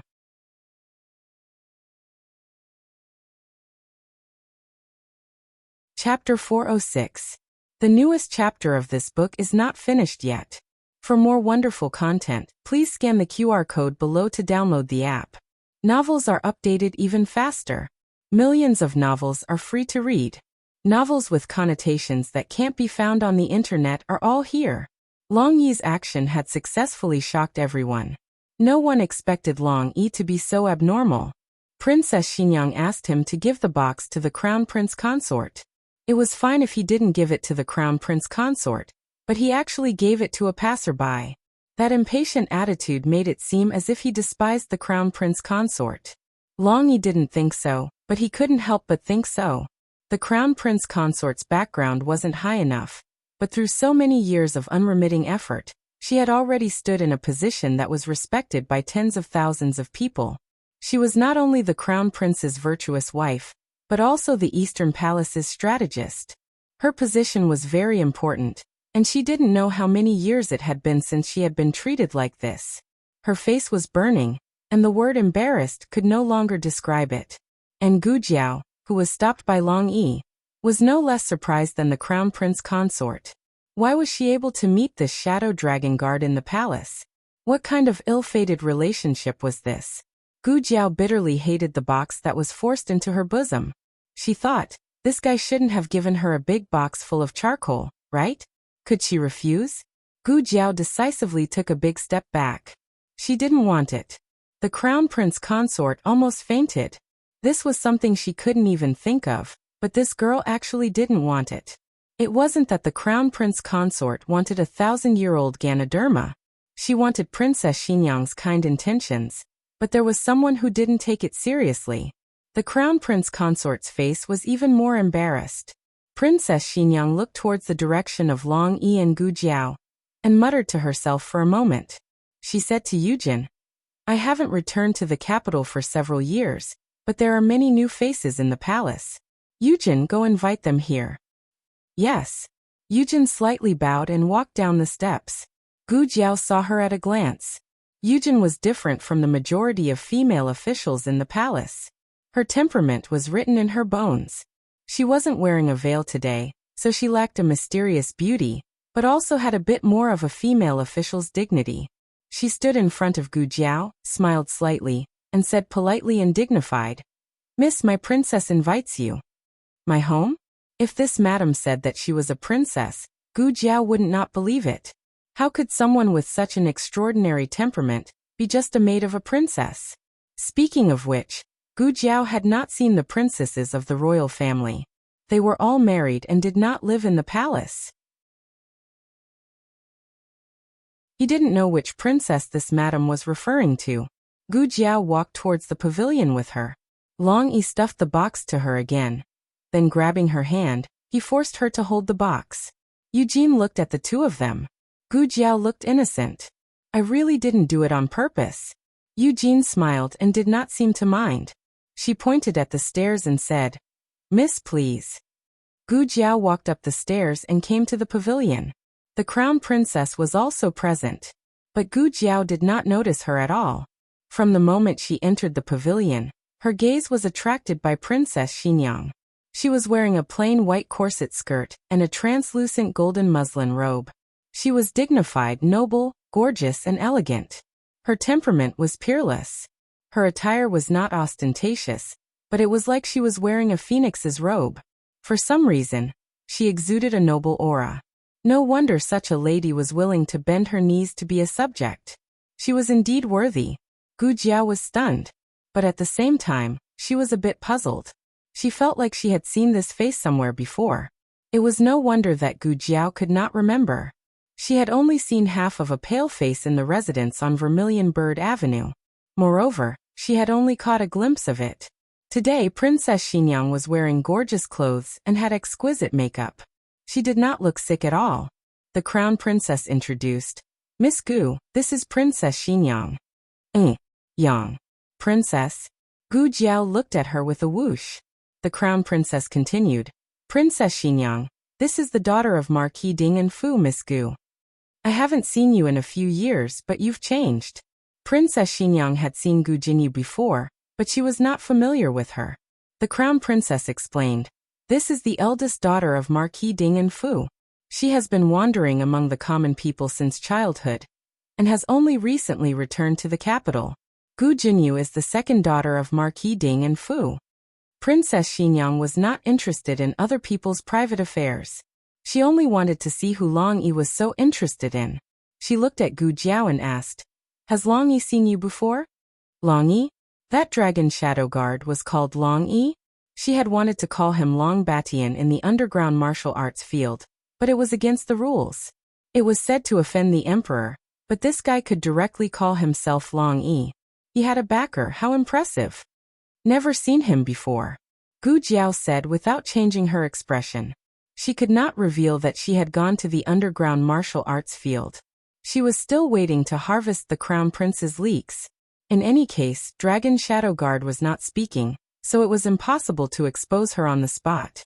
Princess Xinyang's gaze fell on Long Yi's face without blinking. She naturally would not believe whatever Gu Jiao said. She wanted to hear Long Yi's answer. But she also understood that Long Yi would not communicate with her. Dragon Shadow Guard was the master's most trusted secret guard. They knew everything about the master's secret. If they fell into the hands of someone with ulterior motives, the consequences could be imagined. The late emperor, in order to take precautions, trained Dragon Shadow Guard to be an ice-cold tool that could not open their mouth to communicate. However, Princess Xinyang also did not think that Long Yi had met the daughter of Marquis Ding and Fu. Long Yi had always been by her side. The only time he had gone out was to escort Eugene to the underground martial arts field to buy medicine. A dignified daughter of an aristocratic family would not run to that kind of place. So Long Yi simply did not want to give it to the crown princess, but he also had no choice but to give it away. So he casually gave it to a passerby? Princess Xinyang was puzzled. She was not bold enough to guess that Long Yi would dare to let a stranger enter the house to treat her illness. Gu Jiao placed the box back on the table. Princess Xinyang stopped her and said to her, "Since Long Yi wants to give it to you, then you should accept it." But she did not want to accept it. If by any chance she accepted it, he would force her to clean out the charcoal in the box. Then, many thanks. She would accept it first. Later she would throw it away. There was no way for her to clean out the charcoal again. "Then I will take my leave first. You two take your time to chat." Gu Jiao wanted to quickly slip away to prevent this guy called Long Yi from chasing after her to clean out the charcoal. Gu Jiao had come to the palace to take something. At this moment, she did not take anything and directly turned around to leave the palace. She slipped into the carriage like a wisp of smoke. She wanted to see how many charcoal pens that guy had prepared for her. Who would have thought that when she opened the box to take a look, there would be a 1,000-year Lingji lying inside. She had lived for 2 lifetimes and had never seen such a good Lingji. Gu Jiao was stupefied. After returning to the medical hall, Gu Jiao handed the 1,000-year Lingji to shopkeeper Wang. "Sell this." Although the 1,000-year Lingji was a good thing, unfortunately no one in the family needed to eat it. It was better to sell it for a good price. From time to time, Gu Jiao would bring some strange medicine for shopkeeper Wang to sell. Shopkeeper Wang did not find it strange. "What is it this time?" He opened the box to take a look. He was so shocked that he almost knocked the box over. "This such a big Lingji? Where did it come from? This must be a 1,000-year Lingji." To be honest, Lingji did not grow for more than 1,000 years. Even 10-year Lingji was rare. The 1,000-year Lingji on the market was generally over 100 years old. It was extremely rare. Gu Jiao said, "Someone gave it to you. Remember to sell it for a good price." "AI. How could it not be sold for a good price? Look at how old this Lingji is." Hee. Once the news of the 1,000-year Lingji spread, the Miracle Hand Hall would be famous in the capital again. Gu Jiao did not need to worry about the business matters. She planned to change her clothes and go to the underground martial arts arena. She was supposed to go yesterday afternoon, but something came up so she changed it to today. Just as she turned around and walked towards her small courtyard, she suddenly heard an anxious male voice from behind her. "Dr. Gu! Dr. Gu!" Gu Jiao stopped and turned around. It was the patient who had his stitches removed yesterday, the scholar surnamed Su. "Is there something wrong with the wound?" Gu Jiao looked at him and asked. The scholar ran quickly and was out of breath. After a while, he said while gasping for breath, "Dr. Gu, how can you go back on your words?" Gu Jiao pointed at herself strangely. "Went back on my words?" The scholar angrily said. "That's right. Didn't you promise me that you would treat my classmate's mother? Lung disease. Why didn't you go?" Gu Jiao said. "I went. She didn't have tuberculosis." The scholar gloomily said. "You're talking nonsense. I went to ask my classmate today. No doctor came to his house." Gu Jiao spread her hands. "But I really went." The scholar saw that she did not look like she was lying and was slightly startled. "Which house did you go to?" Gu Jiao recalled. "According to what you said, I walked straight ahead and went to the first house behind the orange tree." "When did I say orange tree? I clearly said peach." The scholar's expression also froze. "I said orange tree." He slapped his own head. He gave the wrong direction. I'm sorry. Miss Gu, I'll pay you the consultation fee again. Please come with me again. Auntie Sun is really very sick." Gu Jiao looked at the sky. There was still time, so she went with him to Vermilion Bird Street. She found the family and checked their condition. It was indeed tuberculosis. Tuberculosis was not an incurable disease in her hands, but it required a long period of treatment. It required a large amount of medicine, and the cost of the medicine was not cheap. The scholar said that he would take care of it himself, and only asked Gu Jiao to cure the woman. Gu Jiao took out 4 types of medicine for tuberculosis from the small medicine box, and put them in small porcelain bottles that she carried with her. She wrote down the usage and dosage. "I'll come for a follow-up visit in 7 days." Aunt Sun shed tears of gratitude. "Thank you, Mississippi. Don't thank me, thank Scholar Su." When Gu Jiao said this, she clearly felt a curious little figure at the door. However, when Gu Jiao walked out, the little figure disappeared again. Gu Jiao raised her eyebrows. Classmate. It was for his classmate's sister, right? After leaving the Sun family, Gu Jiao took off her mask and put it in a special cloth bag. As she walked, she thought, since I went to the wrong place yesterday, who was the lady I treated? On the other side, Princess Xinyang and Eugen's group also returned to Vermilion Bird Avenue. Princess Xinyang had her own princess mansion in the capital, but everyone knew that she would not live in that sad place again. Because Long Yi had given the 1,000-year-old Lingji to someone else, Princess Xinyang had no choice but to order Eugen to pick another gift for the crown prince consort. Princess Xinyang called a maid to serve her. The maid poured tea for Princess Xinyang. She opened the lid of the cup and cried out in surprise. Eh? Why is there something in the cup? What? Princess Xinyang asked. The maid brought the teacup over, and a strong fragrance of flowers assaulted their nostrils. In a flash, the entire room was filled with the fragrance of flowers. Princess Xinyang looked at the brown pill in the teacup and revealed a thoughtful expression. Eugen, Princess, go to the East Palace. 2 hours later, Eugen appeared in the warm room of the East Palace. The Crown Prince consort personally received her. Why did Lord Eugen come? Eugen politely said, Princess asked me to deliver some specialties of Fengdu Mountain to the Crown Prince consort. The Crown Prince consort smiled gently. Aunt is considerate. Eugen said. Also, I have something to ask of the Crown Prince consort. The Crown Prince consort hurriedly said. Please speak, Lord Eugen. Eugen smiled apologetically and said, when I was tidying up the room, I accidentally mixed up the 100-flower pill given by the Crown Prince consort with the beauty pill given by the Empress. I don't know which is the 100-flower pill, and which is the beauty pill. The Crown Prince consort smiled. I recognize them. Did you bring the medicine? Eugen handed a porcelain bottle to the Crown Prince consort. The Crown Prince consort had someone bring in a clean bowl and poured the medicine from the bottle into it. There was a total of 3 kinds of medicine. One was a white pill, and the other 2 were brown pills of the same size. The Crown Prince consort didn't even look at the white pills and only picked out the 100-flower pill. It's done. The Crown Prince consort put the 100-flower pill into the bottle and handed it to Eugen.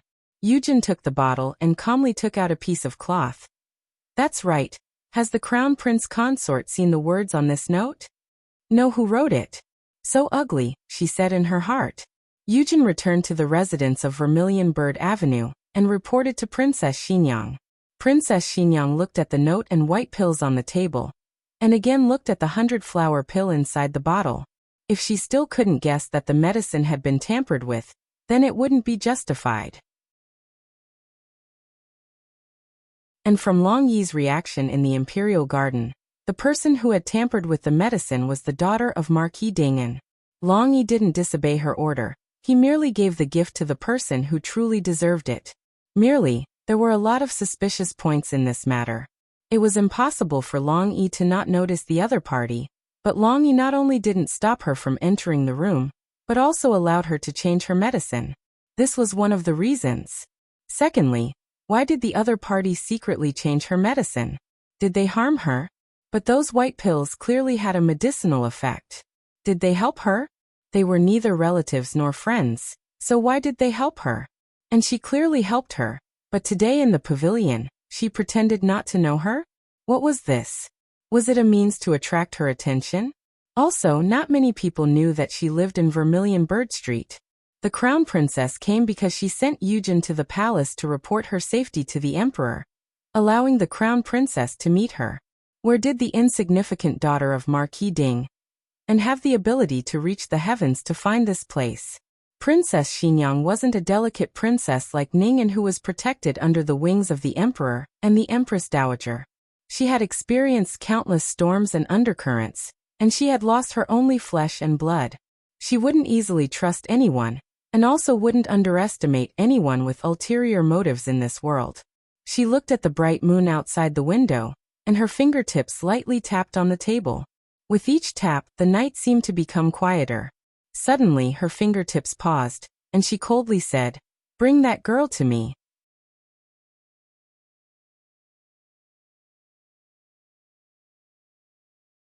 Chapter 407. The latest chapter of this book is not finished yet. For more exciting content, please scan the QR code below to download the app. Novels are updated even faster. Millions of novels are free to read. Novels with content that can't be found online are all available here. After Gu Jiao came out of Vermilion Bird Avenue, she changed her clothes in the carriage and went to the underground martial arts arena. The Crown Prince was already waiting at the arena. This guy's enthusiasm was really higher than the mountains and deeper than the sea. It was a pity that Ning Wang was busy today and couldn't come. Oh, she wanted to let them compete. Gu Jiao adjusted the mask on her face and said goodbye to old he and Zhu Yun. She turned and went to the Crown Prince's room. She found out that this room was originally given to a martial artist ranked 19th on the expert ranking. The Crown Prince spent a lot of money to buy the right to use this room. As for whether or not he bought that martial artist, old he wasn't sure. After all, this was a private matter between the martial artist and the guest. The martial arts arena wouldn't interfere. Ranked 19th. Gu Jiao looked at the expert ranking hanging on the pillar. She wasn't even ranked last yet. But she wasn't in a hurry. Gu Jiao came to the chives, the Crown Prince's room, and gently knocked on the door. The door was pulled open from the inside. This time, the Crown Prince didn't pull a screen in the room like last time. He sat behind the screen on a chair with an official's hat and wore a mask that covered half of his face. This mask was the same as his person. It was made of the highest quality jade and was even more exquisite than Ning Wang's mask. He exuded the luxurious aura of an imperial family from head to toe. He was just short of writing on his face that he was #1 in the world. Gu Jiao didn't say anything. She couldn't say anything about her character. The Crown Prince thought that Gu Jiao was intimidated by his imperial aura. He was about to raise his hand and invite her to sit when Gu Jiao pulled out a chair and sat down without hesitation. The Crown Prince's hand froze in midair. Forget it. He promised Lin Lang that he would bribe this youth. He couldn't use his status to suppress him. The Crown Prince retracted his hand and said to Gu Jiao, "It's not easy to ask you out." Gu Jiao lit half a stick of incense on the table. "Crown Prince?" The Crown Prince asked, "Why is it only half an hour?" Gu Jiao took out a small notebook and wrote slowly, "The price has increased." Crown Prince. Fortunately, the Crown Prince was not short of money, so he raised the price. He took out 200 taels in one go. 2 incense sticks. The quality of this pot of chives was not bad, and the silver given was very generous. Gu Jiao was very satisfied. One had to know that she was only paid 1 to 10 taels of silver for a house call. But she had to spend more than 2 incense sticks of time on the road for a house call. Of course, she still liked to treat people. That was her cultivation. But that didn't stop her from developing her side business of harvesting leeks. Gu Jiao accepted the banknotes and generously took out an unlit incense stick and placed it on the table. The Crown Prince was also very satisfied. Last time, the incense stick's time was too short, causing him to not be able to finish speaking. This time, there was an additional incense stick's time, which should be enough for him to bribe the other party. But when the Crown Prince thought of someone's slow writing speed, he felt that he couldn't take it slowly and had to get to the point as soon as possible. He said seriously, "I came to find young Hero Xiong for one thing. I hope that young Hero Xiong can become my man and fight for me. As long as you can get into the top 3, I'll put it this way for now. I'll reward you handsomely." He almost exposed his identity. The Crown Prince didn't know that his identity had been exposed to the point that even his underwear was not left. Gu Jiao glanced at him carelessly and wrote in the notebook, "You also want to go to the Yen Kingdom?" The Crown Prince was stunned. "How do you know?" After a pause, he frowned. "Wait, what do you mean by also? Do you want other people to go as well?" "Yes, your eldest brother, King Ning." Fortunately, Gu Jiao was a person with professional ethics. She didn't disclose the client's privacy, but wrote in the notebook, "I can't tell you." "You." The Crown Prince choked. But this sentence was equivalent to not writing it. What did it mean that she couldn't tell him? That meant there was, but it was inconvenient to say it. The Crown Prince frowned. What was going on? Were there a lot of people who wanted to go to the Yen Kingdom these days? to be able to find Xiong. It meant that the other party was interested in Xiong potential like him and Linlang, whose eyes were so sharp. The Crown Prince listened to Wen Linlang and came to find Xiong. Now that he knew that Xiong was in high demand, he felt a sense of competition. However, he was the Crown Prince. He didn't believe that anyone in the world could compete with him, except for his father and uncle. But his father and uncle wouldn't come to such a place. The Crown Prince said arrogantly, "I will pay you double how much the other party paid you." Gu Jiao didn't reject him immediately. She was thinking about the possibilities. She wouldn't sell herself to anyone, but she could sell the opportunity to go to the Yin Kingdom. The premise was that she could squeeze into the top 3 of the master list before then. The first and second place were said to have retired from the martial arts world and hadn't appeared for a few years. King Ning and the Crown Prince couldn't do anything about them, so they had to target the third place. The third place was not from the Zhao Kingdom. It was difficult for the Crown Prince and King Ning to cooperate with him. Therefore, the two of them wanted to find someone to kill him openly. They were indeed brothers. Their methods of going to the Yin Kingdom were the same.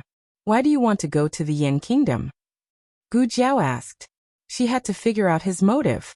If he wanted to betray the country, wouldn't she be an accomplice? The Crown Prince said angrily, "Why are you asking this? You just have to agree to my conditions. I won't treat you badly. Furthermore, I can promise you even more things that are better than money." He was the Crown Prince. Not to mention money, it wouldn't be difficult to give him an official title. The premise was that he could really get into the top 3. The Crown Prince didn't really trust his strength. After all, he had a master who was ranked 19th. Wasn't he much more powerful than this guy? But Linlang said that he couldn't put all his eggs in one basket. There was nothing wrong with betting on a few more masters. Gu Jiao wrote slowly. "If you don't say it, I won't consider it." The Crown Prince gasped. Did this guy know who he was threatening? The Crown Prince of the country. The Crown Prince suppressed his anger and said calmly, "I want to see the chess sage of the 6 kingdoms, Mr. Meng." "Oh, Mr. Meng. Never heard of him." Gu Jiao could tell that the Crown Prince wasn't lying. He was just looking for someone. There was no political danger. The Crown Prince said coldly, "I've said what I need to say. Will you agree now?" Gu Jiao nodded seriously. "I agree. I'll consider it." The Crown Prince, who had been tricked again, was speechless. The Crown Prince used his political methods to brainwash Gu Jiao. Gu Jiao listened with one ear and out the other. The Crown Prince's mouth was dry. Gu Jiao closed the small notebook. "Time's up." The Crown Prince was speechless. Gu Jiao came out of the underground martial arts arena. She got into the carriage and changed her clothes. She asked Xiao Sanzi to drive the carriage to the Hanlin Academy. There was still some time before the break. Gu Jiao went to a nearby pancake shop. She found the shop's dried vegetable pancakes to be very delicious. The crust was crispy, and the filling was juicy. The price was not cheap. One pancake could sell for 20 copper coins. Xiao Sanzi stopped the carriage beside the shop. Gu Jiao got out of the carriage and asked for 10 pancakes in one go. 10 pancakes? We can't finish them in one pot. Miss, you have to wait. Do you want to come in and sit for a while? No need. I'll wait outside. The weather was hot. She wanted to get some fresh air outside. She was the only customer. The couple focused on making her pancakes. They didn't make her wait too long. "Miss, the pancakes are ready," the shop owner said to Gu Jiao with a smile.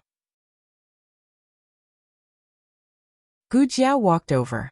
She turned around and said, "Xiao Sanzi, help me get the food box." Okay. There was a clean food box in the carriage. Xiao Sanzi lifted the curtain and took it down. Gu Jiao handed him a piping hot dried vegetable pancake wrapped in bamboo leaves. "Here." Xiao Sanzi was surprised. "Oh, I have one too?" Gu Jiao said. "Eat it while it's hot." Xiao Sanzi smiled and took the pancake. "Thank you, Miss Gu."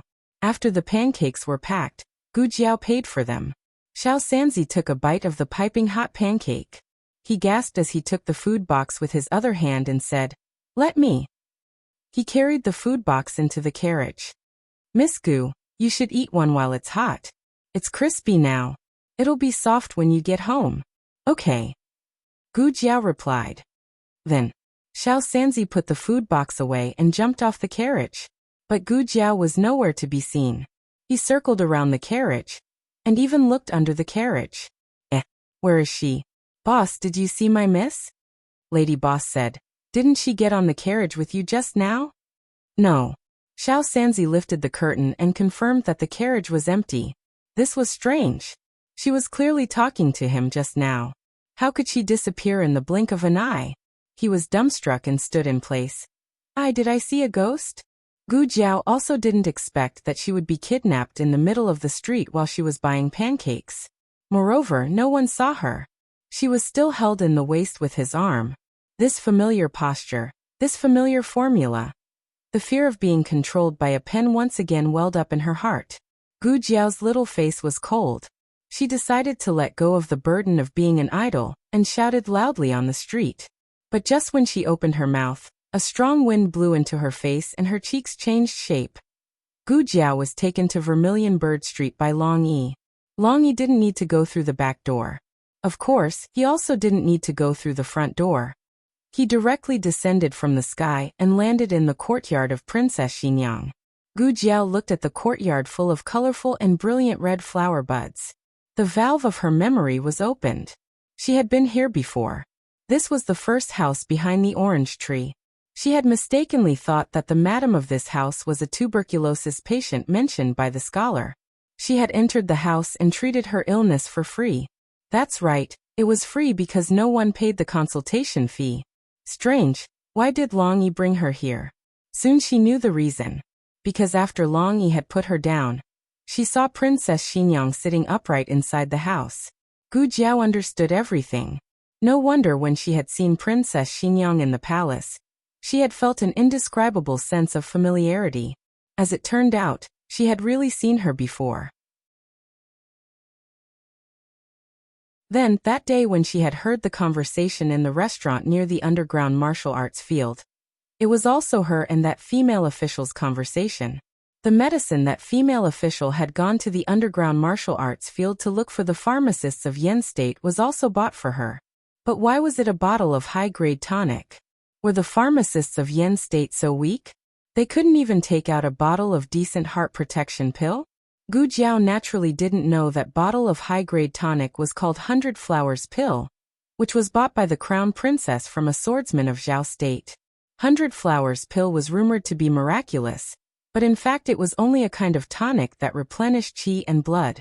There was no need to talk about its healthcare effect, but if it was used to treat myocarditis, then it was too difficult. Eugene came to the door and made a gesture. Miss Gu, please. Gu Jiao calmly entered the house. A daughter who had grown up among the common people was first kidnapped all the way, and then met the princess of this dynasty, but she was still able to maintain such a calm bearing. If it was other people, then they would have been surprised by Gu Jiao. But Princess Xinyang's expression was very calm. In her hand, she was holding a few pieces of paper written with the gossip she had plundered from the tea house among the common people. She placed the pieces of paper on the table one by one. Gu Jiao roughly glanced at them. They were all related to her. It seemed Princess Xinyang was investigating her. Princess Xinyang went straight to the point. Tell me, why did you approach me? She glanced at Gu Jiao, the threat in her eyes obvious. You better tell me the truth. My patience is limited. Don't force me to torture you. She was a rather tough princess. Gu Jiao wasn't afraid of ghosts knocking on the door if she didn't do anything wrong. She calmly said, I think Princess might have misunderstood. I never wanted to approach you. Princess Xinyang poured the white pills from the porcelain bottle into a clean, empty plate. Is that so? Then what's with this bottle of medicine? Don't tell me you didn't put it there. Gu Jiao didn't deny it. I did switch the medicine inside, but I still say the same thing.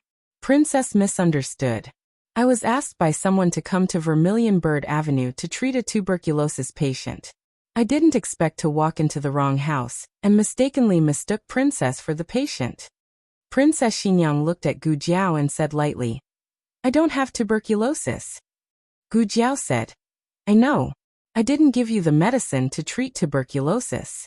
You have myocarditis, It's commonly known as heart disease. My brother also has heart disease, but yours isn't as serious as his. Take the medicine carefully, and you'll recover in a few months. Princess Xinyang said. You're the first person to say that my illness can be cured. Gu Jiao raised her eyebrows. You're also the first person to misunderstand that I have ulterior motives after being treated by me. Princess Xinyang snorted. You have a sharp tongue. Don't think I'll let you go just like that. I'll have someone investigate whether or not you're telling the truth. Go ahead. She wasn't lying. Auntie Sun's tuberculosis wasn't a secret in Vermilion Bird Avenue. Gu Jiao didn't even say who the family was, but Princess Xinyang's subordinates already found out. They followed the vine to the melon and found out that Su Shuxing's family was involved. Su Shuxing and Auntie Sun's daughter had feelings for each other, so Su Shuxing secretly invited a doctor from the Miracle Hall to treat Auntie Sun's illness. In the end, Su Shuxing made a scene at the Miracle Hall, saying that the doctor didn't keep his word and didn't treat the patient after taking the consultation fee. In the end, he found out that he had given the doctor the wrong direction.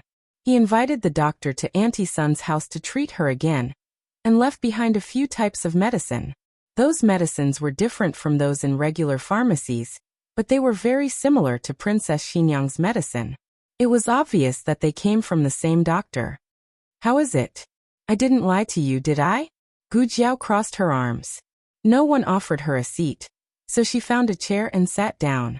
She didn't treat herself as an outsider. Eugene wanted to laugh. Princess Xinyang's expression was still ice-cold. Even if the matter of changing the medicine was accidental, you and Long Yi clearly met, but you lied to me in the Imperial Palace. Was she so smart? She even guessed this? Gu Jiao said without changing her expression.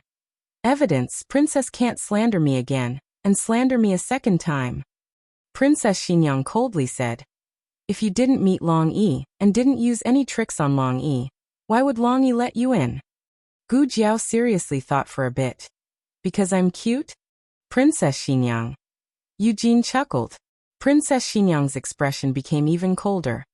Don't think that because you are the daughter of Marquis Dingen Mansion, and also deeply favored by His Majesty and Empress Dowager, I don't dare to touch you. Eugene, bring my whip. Eugene opened her mouth as if trying to dissuade. Princess, bring it. Princess Xinyang expressionlessly said. Eugene regretfully sighed, and went to the study to bring over Princess Xinyang's golden whip. Princess Xinyang coldly said. This golden whip was bestowed by the previous emperor. Even the emperor can be beaten. Beating you is already a favor. Gu Jiao. Then I will fight back. But what no one expected was that before Princess Xinyang had a chance to use her whip, Long Yi flashed in and blocked Gu Jiao behind him. Princess Xinyang didn't expect that Long Yi would go to this step for Gu Jiao. She was slightly startled, and then her eyes darkened. Move aside. Long Yi didn't move. Actually, Princess Xinyang didn't really want to beat Gu Jiao. She wasn't so cruel. She only wanted to scare her and make her obedient. But Long Yi took it seriously. How familiar was this scene? Move aside. A certain little devil in chaos hid behind Long Yi. Long Yi, don't move aside, don't move aside. My mother wants to beat me. Long Yi, if you don't move aside, I will also beat you. Long Yi, quickly take me away. Wait until my mother calms down, then take me back. The scene buried in the depths of her memory pierced her mind like an awl, and the whip in Princess Xinyang's hand fell to the ground. Digression. The last 3 days of double monthly votes. The P.S. manga and text extras were fully unlocked. On the front page of Xiaoxiang's website, there was a banner. Xiaoxiang Fan Festival. Great God Extras. The latest chapter of this book is not finished. For more wonderful content, please scan the QR code below to download the app. Novels are updated even faster. Millions of novels are free to read. Novels with connotations that can't be found on the internet are all available here. https://www.zhbqg.com/89642_8964286/1106661946. HTML Genius 1 second to remember this site's address. www.zhhbqg.com Bkuj mobile reading website. zhhbqg.com.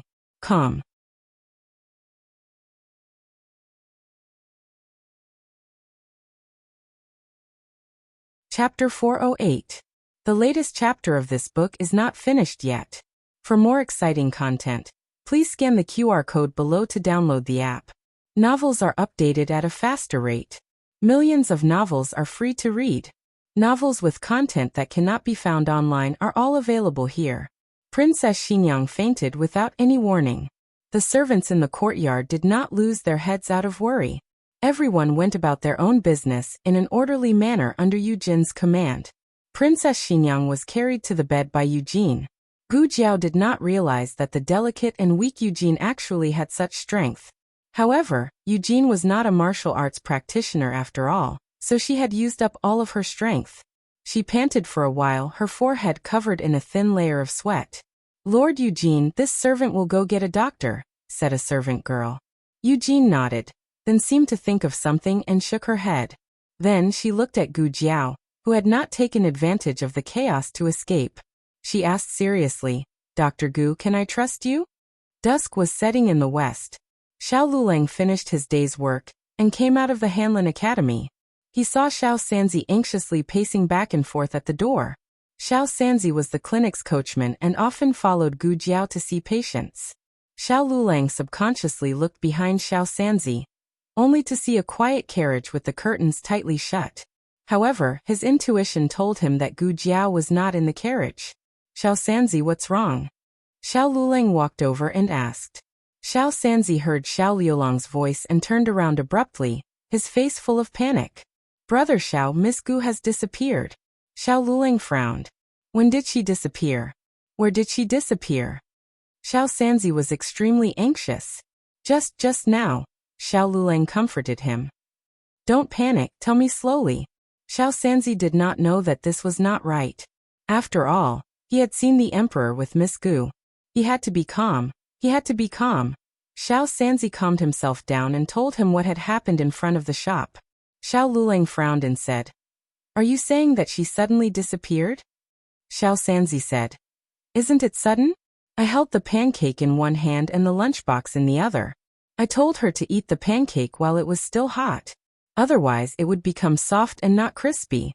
She even said okay, but when I turned around to look at her, she was gone." "No. What I mean is, he's gone.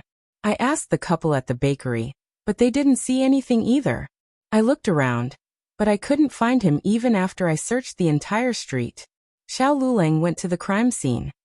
"Where did your carriage stop?" he asked little 3.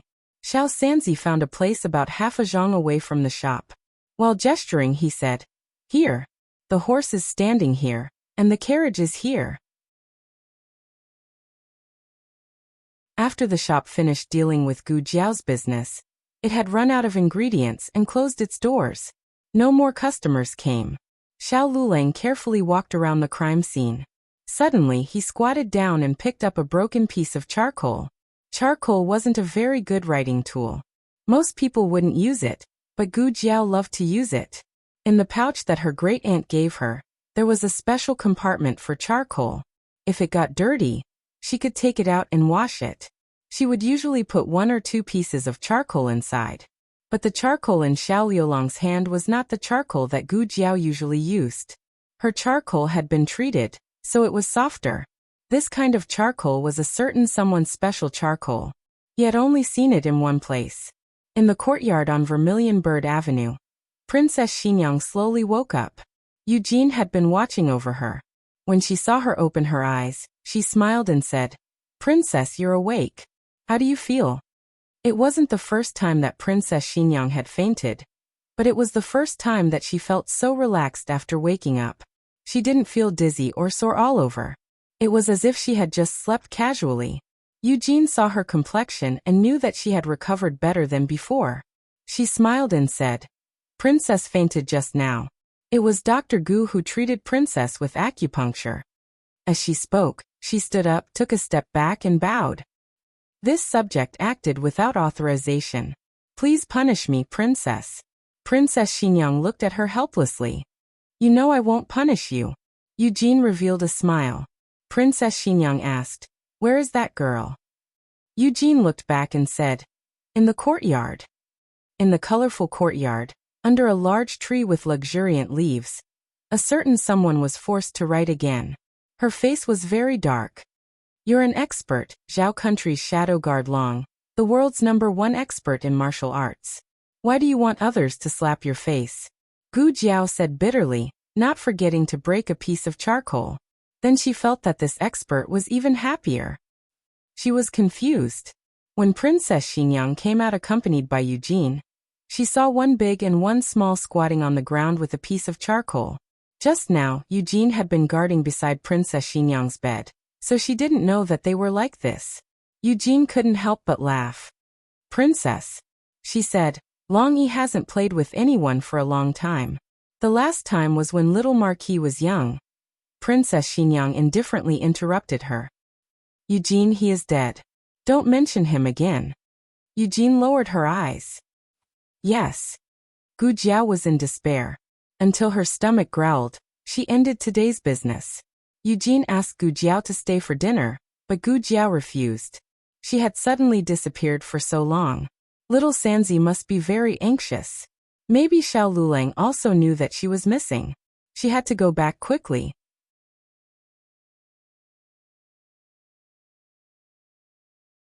For the sake of the Millennium Lingji, she didn't intend to ask for the consultation fee. But Eugene insisted on giving it to her, so she accepted it. Just treat it as a reward for her hard work for the whole night. Gu Jiao put that 100 taels banknote into her purse. Compared to Marquis Xianping, who only gave her a copper coin, Princess Xingyang was simply too generous. When Gu Jiao came, she was captured by Long Yi. Now she couldn't let Long Yi capture her again. Eugene considerately asked people to prepare a carriage. "I'll send you off." Just after she spoke, a little maid walked over with small steps. "Lord Eugene, that peony seems to be dying." "Which one?" Eugene asked. "Princess's favorite one," the little maid said. Gu Jiao considerately said, "Lord Eugene, go take care of Peony. You don't need to send me off."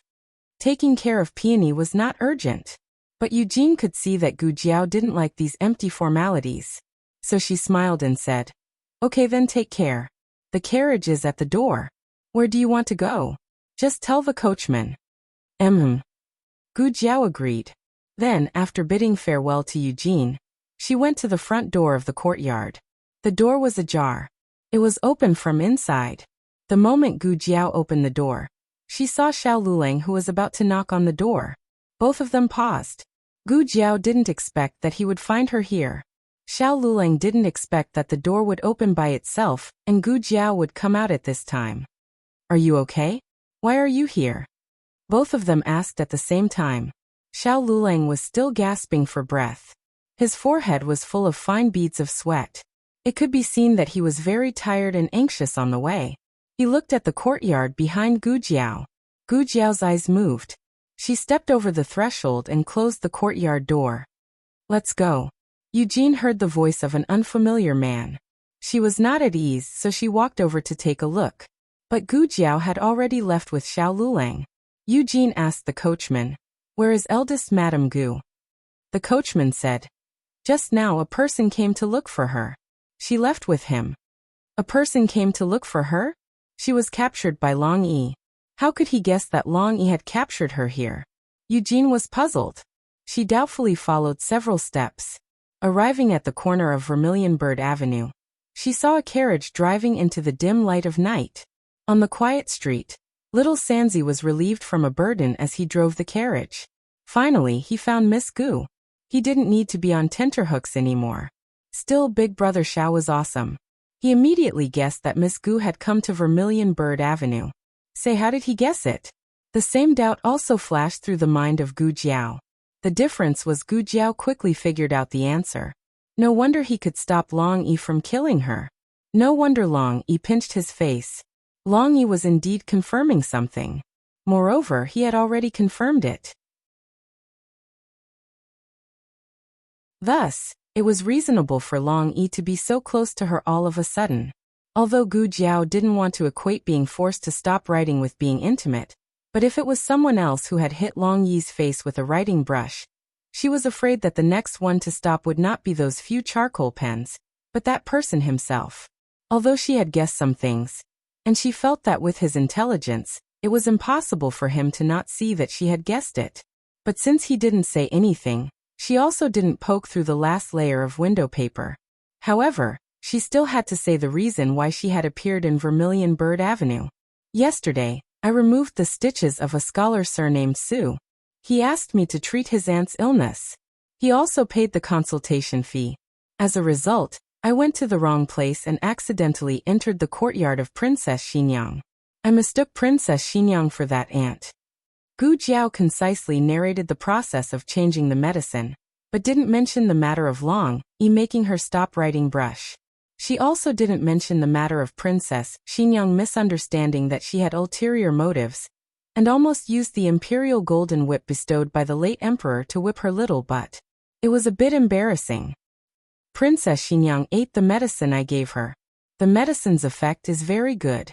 Just now Long Yi asked me to go over to treat her illness. She spoke lightly, omitting all kinds of melodramatic misunderstandings and details. But Xiao Luleng had been with Princess Xinyang for more than 10 years. How could he not know what kind of temperament she had? Perhaps in the past he didn't understand, but now that he thought about it, many details were different from what he remembered. Princess Xinyang had never been a simple woman. If she really wanted to ask someone to treat her illness, she would send a palanquin in a grand manner, and let Long Yi take her away. Most likely, she was suspicious of her. Fortunately, all of this was a misunderstanding. He had no way to stop her from seeing Princess Xinyang, because he couldn't. This wasn't something that she could see just because she wanted to. If Princess Xinyang gave the order, Long Yi would find her even if he had to dig 3 feet into the ground. But Long Yi wouldn't allow anyone to hurt her, right? Just like how he also didn't allow anyone to hurt her. When they returned home, the pancakes were already cold. Gu Jiao sighed. The pancakes were delicious, but it was a pity. It was already late at night, and everyone in the family was asleep. The two of them washed up and returned to their room. Little Jing Kong was lying on his back on the bed, snoring heartily. Xiao Luleng looked at him and somehow thought of himself when he was a child. He also thought of the former princess mansion. Memories flashed through his mind frame by frame like pictures. The memories that he thought he had long forgotten were actually so clear at night. Xiao Luleng closed his eyes and tried to squeeze these memories out of his mind, but he found that the more he tried, the more the memories surged. Mother, little Jing Kong suddenly opened his mouth in a daze. Was this little guy dreaming that he had a mother? Xiao Liulong's thoughts were interrupted. He pulled down little Jing Kong's clothes and covered his little belly. Little Jing Kong turned over and snuggled into his arms. He was mumbling something in his sleep. Xiao Luleng raised his slender, jade-like finger and poked his little head to the side. Little Jing Kong rolled over and rolled back after a while. Xiao Luleng poked him again. He rolled again. In the end, he stopped snuggling into Xiao Liulong's arms. His little foot came out of nowhere and directly kicked Xiao Liulong's face. Xiao Luleng. After being tormented by little Jing Kong, Xiao Luleng didn't have time to think about anything else. The strange memories in his mind also disappeared. He had a good sleep in the latter half of the night. The next day before dawn, he went to Hanlin Academy. He arrived earlier than Kong Mu. Kong Mu looked at him strangely. Xiao Xiuzhua, didn't go back last night, right? He went back, Xiao Luleng said. After the roll call, Xiao Luleng went to his office. Kong Mu couldn't help but mutter. It's so early. He quarreled with his wife and was chased out by her. The results of the 6 ministries examination were out. A large number of officials had entered the list of those who needed to take the makeup examination. Hanlin Academy took on the responsibility of giving lectures to the officials taking the makeup examination. Among the officials taking the makeup examination, a large number of them didn't take the imperial examination. They were officials from their families who obtained their positions through meritorious deeds of the previous generation. One could imagine how good their examination skills were. It wasn't that none of the officials were well read. However, if a person had real talent and knowledge, He or she didn't need his or her family's help. He or she could become an official himself. For example, the former young chancellor and the current editor Zhuang. After all, those who knew they could become officials and still studied diligently were in the minority. The drawbacks of the system were obvious, but it had been around for a long time. During the reign of the previous emperor, he had tried to abolish it. In the end, he was jointly opposed by the civil and military officials. However, the previous emperor was also stubborn. He didn't relent until his death, causing the relationship between the monarch and his subjects to be very stiff. His old subordinates were loyal to him, but they also hoped that he would take back his order. After Empress Dowager Zhuang held court behind the curtain, she restored the system and gave the civil and military officials a way out. However, at the same time, she also raised a condition: the addition of the 6 ministries examination. There would be an examination every 3 years.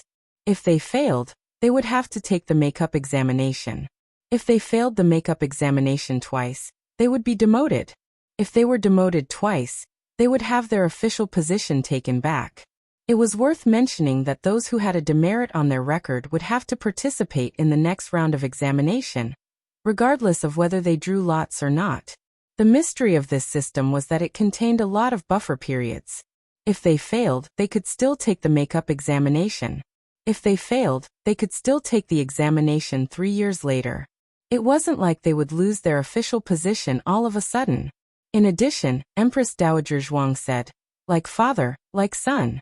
All of you are both intelligent and courageous. You are the pillars of our Zhao kingdom. Are your children all useless?" Using flattery and provocation, the ministers of the imperial court were choked. The 6 ministries examination was accepted just like that. Although this system didn't completely eliminate the system, it minimized the drawbacks of the system. Today, the Hanlin official who was scheduled to lecture at the tribute institution was Xiao Lulang. The tribute institution arranged a carriage to pick him up. The carriage hadn't arrived yet. Xiao Lulang took a kettle to the backyard to get water. Ning Ziyuan happened to be washing his brush at the ink pool. When he saw him, he smiled and greeted him. "Lulang, you're early." "You're early too," Xiao Lulang said. Ning Ziyuan sighed. "I was afraid of being late, so I left early. Your house isn't far." As the two were talking, Scholar Han came over. Ning Ziyuan was surprised. "Wow, I didn't expect Master Han to be so early too." The two of them bowed to Scholar Han. Scholar Han nodded and looked at Xiao Lulang. "Are you going to lecture at the tribute institution today?" "Yes," Xiao Lulang said. "No need," Scholar Han said. "Come with me to the Wenhua Pavilion in a moment." Xiao Liulang's fingertips moved. The Wenhua Pavilion was the library built by Princess Xinyang. Scholar Han gave Xiao Lulang this opportunity because he thought highly of Xiao Lulang. Seeing that Xiao Lulang didn't say anything, he took it as a yes. Unexpectedly, as soon as he took a step, Xiao Lulang said, "Master Han, I want to lecture at the tribute institution." What did he mean by, "You want to lecture at the tribute institution"? Was this how he bargained with his superior? Scholar Han looked back and said seriously, "Do you know what kind of place the Wenhua Pavilion is? What kind of opportunity is this?" "I want to lecture at the tribute institution," Xiao Lulang said word by word. Scholar Han frowned. Xiao Lulang looked at Ning Ziyuan and said, "Let editor Ning go to the Wenhua Pavilion. I still want to go to the tribute institution." He said 3 times that he wanted to go to the tribute institution. No matter how much Scholar Han wanted to praise him, he wouldn't give him another opportunity. You come with me," Scholar Han said to Ning Ziyuan. Ning Ziyuan followed Scholar Han. As he walked, he gestured exaggeratedly at Xiao Lulang and silently said, "Are you really going to give me such a good opportunity? What are you doing?" Scholar Han stopped and turned his head to look at him. Ning Ziyuan stopped in a second and said, "Nothing, I'm just stretching." Scholar Han led Ning Ziyuan out of the Hanlin Academy. Xiao Lulang waited for another hour before the people from the tribute institution arrived. However, just as he was about to sit in the carriage, the coachman from the Hanlin Academy rushed over anxiously and said, "Bad news, Xiao Lulang.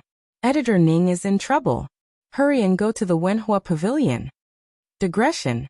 The purpose of the first and second chapters was not to emphasize the number of words, but to tell everyone whether they needed to wait for more chapters. If the first chapter was marked, everyone could continue to read during the day. If the second chapter was marked, it meant that there were no more chapters for today. The latest chapter of this book is not finished yet. For more exciting content, please scan the QR code below to download the app. Novels are updated at a faster rate. Millions of novels can be read for free. Novels with connotations that can't be found on the internet can be found here. https://www.zhbqg.com/89642_896426/1106348006. HTML Genius memorized the website address in 1 second. www.zhbqg.com Biku Pavilion Mobile Reading Website. zhbqg.com.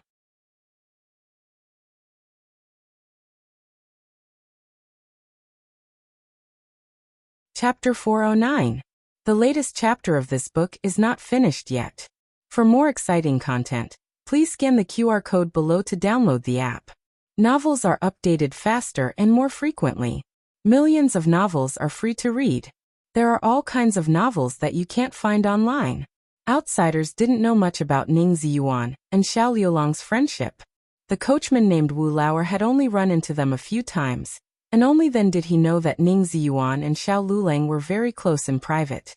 He was tight-lipped and didn't say anything. But now that something had happened to Ning Ziyuan, Wu Lauer couldn't care less.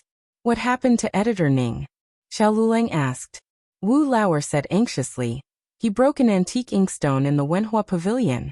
I heard that it belonged to the late emperor. What do you think we should do?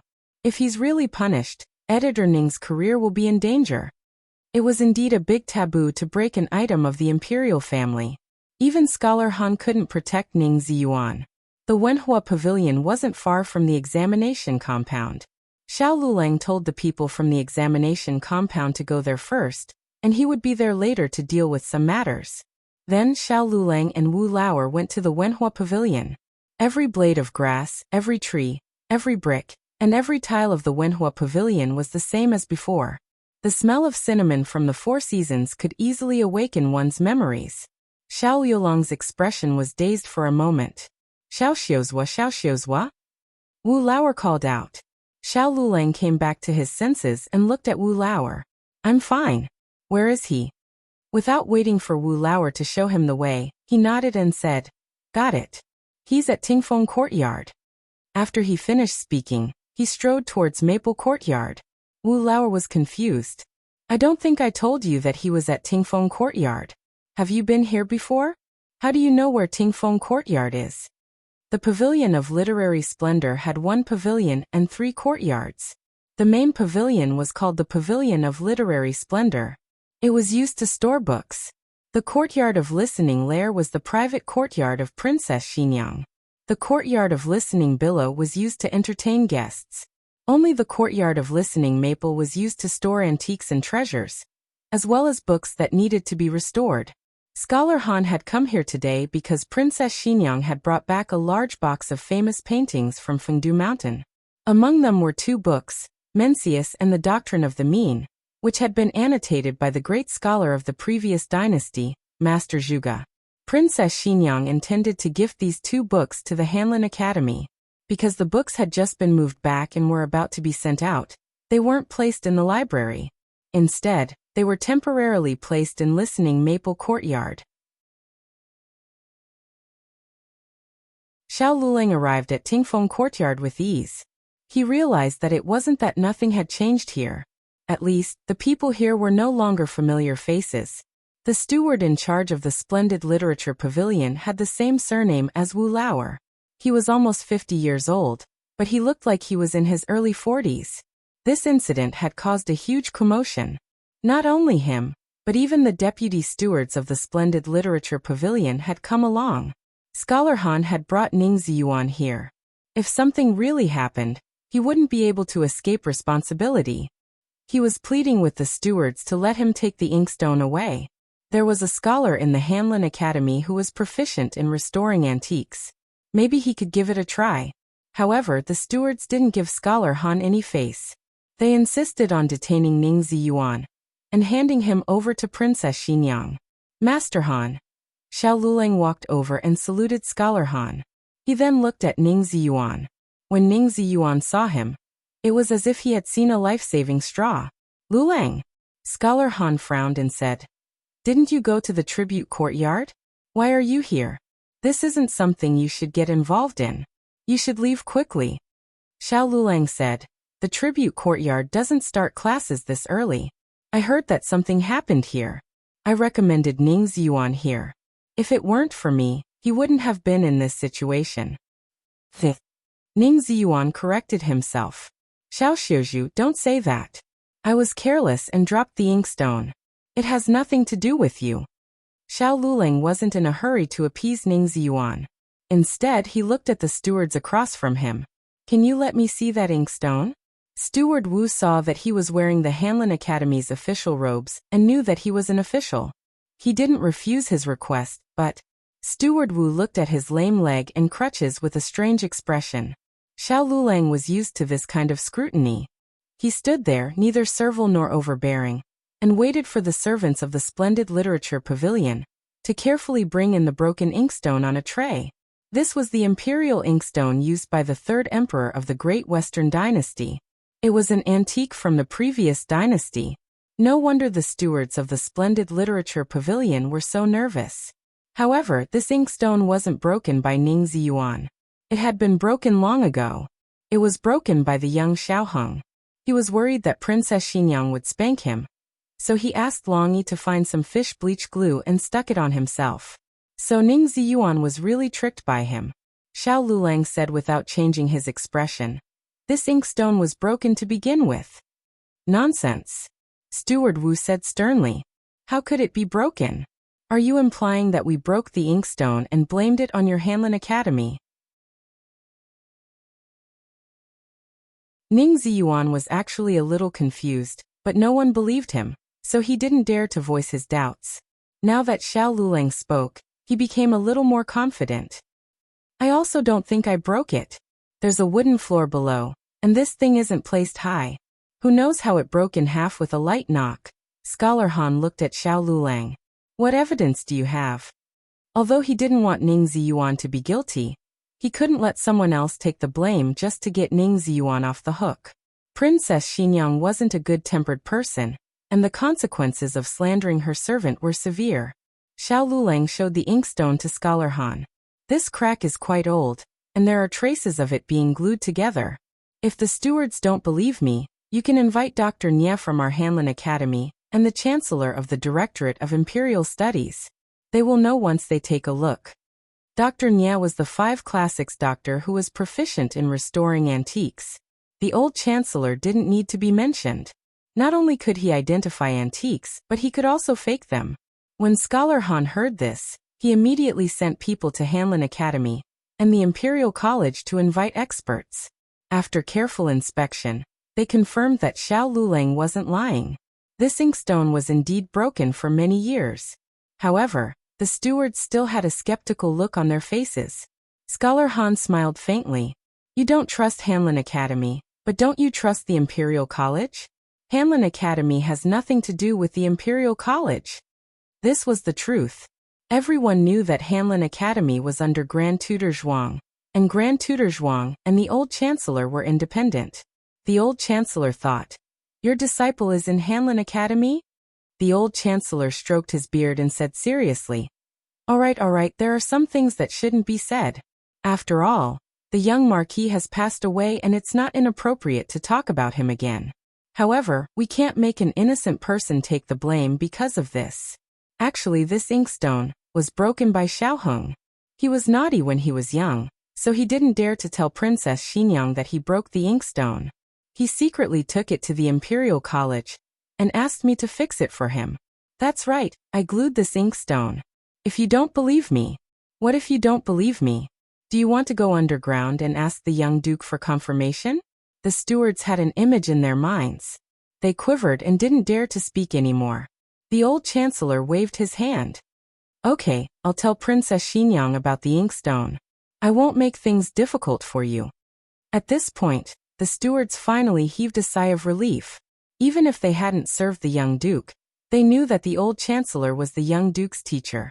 Since he took the responsibility, there was nothing for them to do. The storm was over. Scholar Han thought he could meet Princess Xinyang, but she didn't come to Wenhua Pavilion until they left. He felt a little regretful. After leaving Wenhua Pavilion, Xiao Luleng looked at the old chancellor with a speechless expression. Teacher's mouth is really. The old chancellor waved his hand. Excellent as always, I know. Xiao Luleng was speechless. As long as you're happy. On the other side, Gu Jiao entered the palace. She was now a regular at Renshou Palace. She didn't even need to check her token, and could directly enter the palace. She was going to deliver candied fruit to her grandaunt. Recently, her grandaunt had improved a new type of candied fruit. It was sweeter but had less sugar, so her grandaunt could eat one more fruit every day.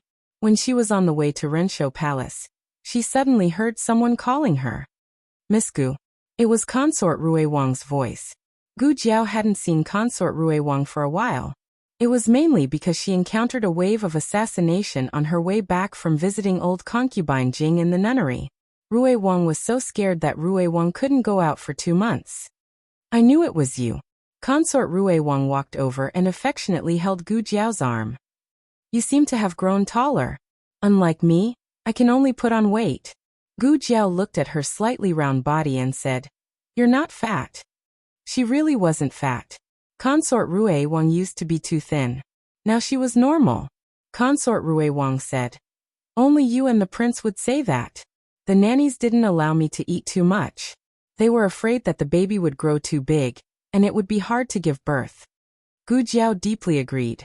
In ancient times where medical treatment wasn't advanced enough, giving birth was a natural process. Not eating too much was the best choice as long as the child's nutrition was ensured. However, looking at Consort Rui Wang's complexion, it was clear that the nannies had taken good care of her. Consort Rui Wang sighed. I haven't been out for so long that I didn't even know that old concubine Jing had passed away. The prince probably hid it from me because he was afraid that I would be sad and affect the baby. Old concubine Jing's death had been kept a secret, so Gu Jiao wasn't sure if Rui Wang had heard anything. How have you been recently? Consort Rui Wang asked. I'm fine, Gu Jiao said. Consort Rui Wang sighed. Why didn't you come to the estate to find me? You don't know how bored I've been for the past 2 months. Gu Jiao looked at her bulging belly and said, Are you still bored with him? Consort Rui Wang and Consort Yao were both due in the beginning of the 10th month. She was now 7 months pregnant. Her belly looked a bit bigger than Consort Yao's. When the child in her belly was mentioned, Consort Rui Wang revealed a hint of motherly gentleness. I don't know if it's a son or a daughter. I want to give birth to a son for the prince. If it's a son, then it'll be Imperial Father's first Imperial grandson. Imperial Father will definitely be very happy. Other people wouldn't dare to say this, but Consort Rui Wang was a straightforward person. Adding on the fact that she trusted Gu Jiao a lot, she didn't have any scruples when she said this. Just as Gu Jiao was about to use the stethoscope to listen to the heartbeat in her belly, a woman's cry of surprise came from behind the rockery not far away. What ugh! As soon as Consort Rui Wang opened her mouth, Gu Jiao vigilantly covered her mouth. The newest chapter of this book isn't finished yet. For more exciting content, please scan the QR code below to download the app. Novels are updated at a faster rate. Millions of novels are free to read. Novels with a deeper meaning that can't be found online can be found here. https://www.zhhbqg.com/896422_8964286/1106089117. HTML Genius memorized this website's address in 1 second. www.zhhbqg.com Bikugo mobile reading website, zhhbqg.com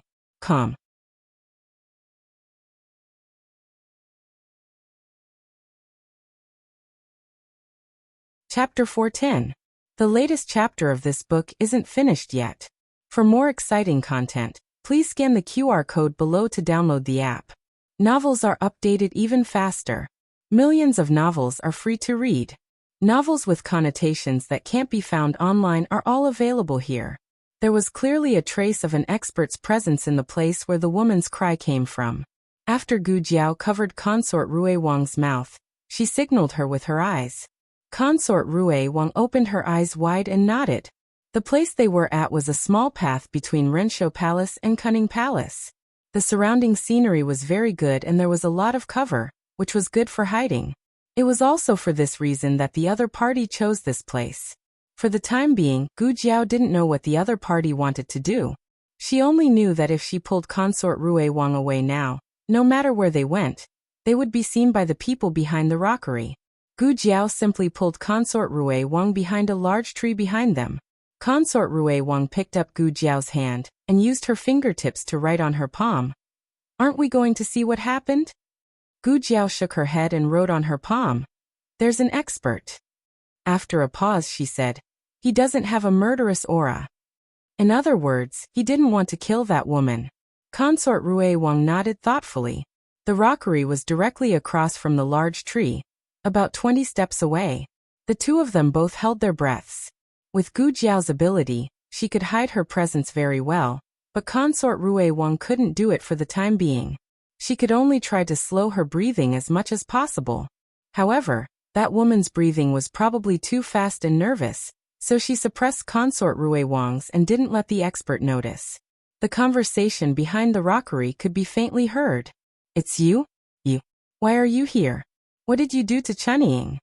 Hearing this name, Consort Rui Wang's temples suddenly jumped a few times. Gu Jiao looked at her with confusion. She picked up Gu Jiao's hand and wrote on her palm. "Chunying is the Crown Prince Consort's personal female official." Gu Jiao raised her eyebrows. So the woman who spoke was, both the woman and the expert lowered their voices, which sounded different from their usual voices. Therefore, it was difficult to tell if it was the person she had guessed in her heart. But there was no hurry. After all, the two of them would come out from behind the rockery in a while. The conversation continued. "I only sealed her sleeping acupoint. It will automatically unseal after an hour." Gu Jiao. "Oh, she wants to learn too. She put her husband to sleep, and then did this and that." It was a man's voice. The woman said, "I think you're the crazy one. This is the Imperial Palace. It's broad daylight. Aren't you afraid of being discovered?" The voice sounded a little angry. The expert sneered. "Who told you to always avoid me? I can only resort to this. Don't come any closer." The woman shouted. A few hurried footsteps came from behind the rockery. It should be the woman who was staggering back to avoid the expert. Unfortunately, she couldn't retreat far. Gu Jiao heard her back hit the rockery. The expert seemed to compromise. "Okay, I won't come over. Don't hurt yourself." The woman said coldly. "What do you want to do?" The expert smiled playfully. "Don't you know what I want to do? You. Look at how scared you are. Don't worry. I don't want to do anything today. I just came to tell you." Gu Jiao and Consort Rui Wang didn't hear the last sentence clearly. The expert seemed to have said it close to the woman's ear. Then there was a crisp slap from behind the rockery. Consort Rui Wang was stunned and blinked. Was this a slap? Gu Jiao nodded. It sounded like it. After that slap, there was no more conversation from behind the rockery. The expert should have left. The woman's breathing was still there. Gu Jiao and Consort Rui Wang didn't leave. Both of them wanted to see who the woman behind the rockery was. The two of them waited for a long time. Finally, the woman behind the rockery came out. Consort Rui Wang took a closer look and quickly covered her mouth. How could it be her? Gu Jiao had already guessed it, so she didn't have much of a reaction. At this time, the servant girl who was left behind in the Imperial Garden by Consort Rui Wang hadn't seen Consort Rui Wang for a long time. She couldn't help but come here. "Princess! Princess, you're here." Consort Rui Wang couldn't hide anymore. She braced herself and walked out from behind the tree. Gu Jiao also walked out. "Princess." The servant girl bowed to consort Rui Wang. She hadn't seen Gu Jiao before, so she didn't greet Gu Jiao. But when she saw the woman walking out from behind the rockery, she quickly bowed. Crown Prince Consort. Consort Rui Wang's mouth twitched. This was so awkward. Consort Rui Wang naturally wouldn't admit that she had eavesdropped on the Crown Prince Consort.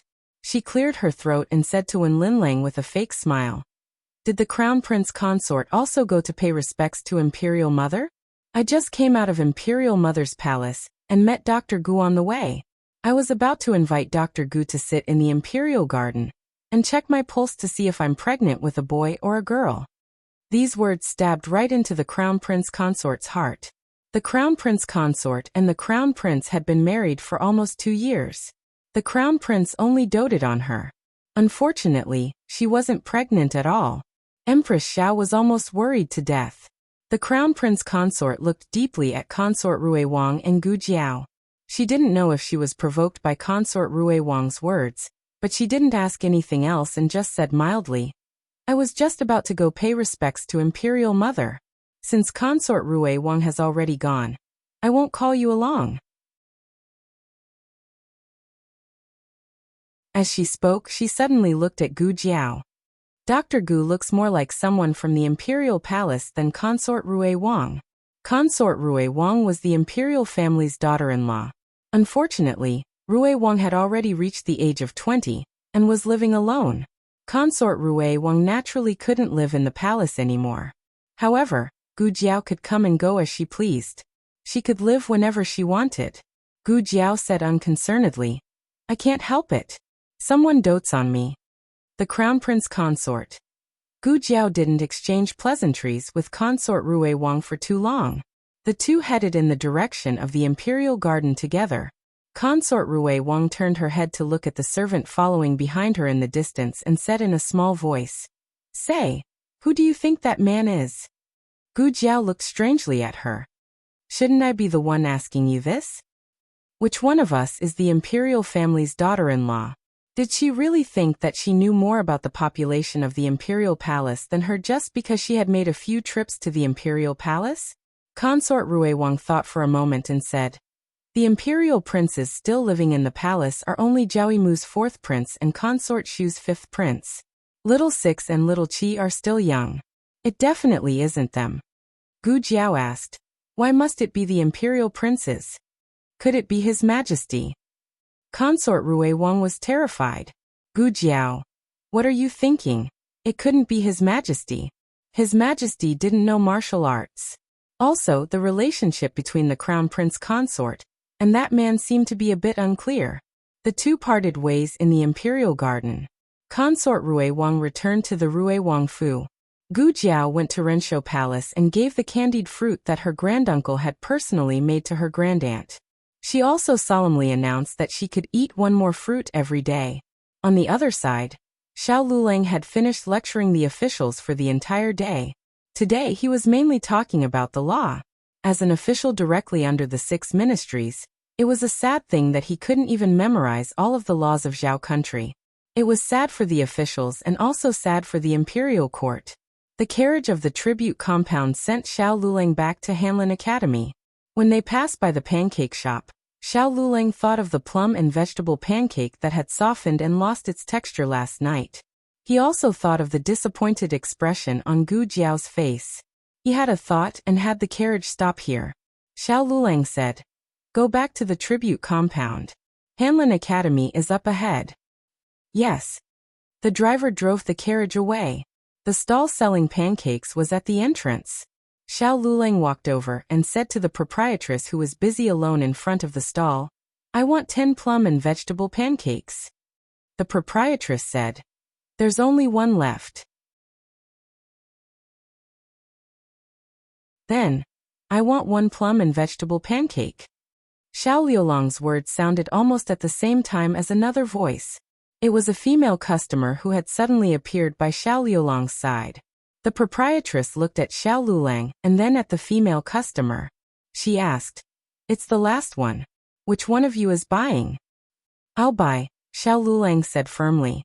He didn't look at the female customer, but the female customer looked at him curiously. It didn't matter if she didn't look, but when she looked, the money bag in her hand fell to the ground.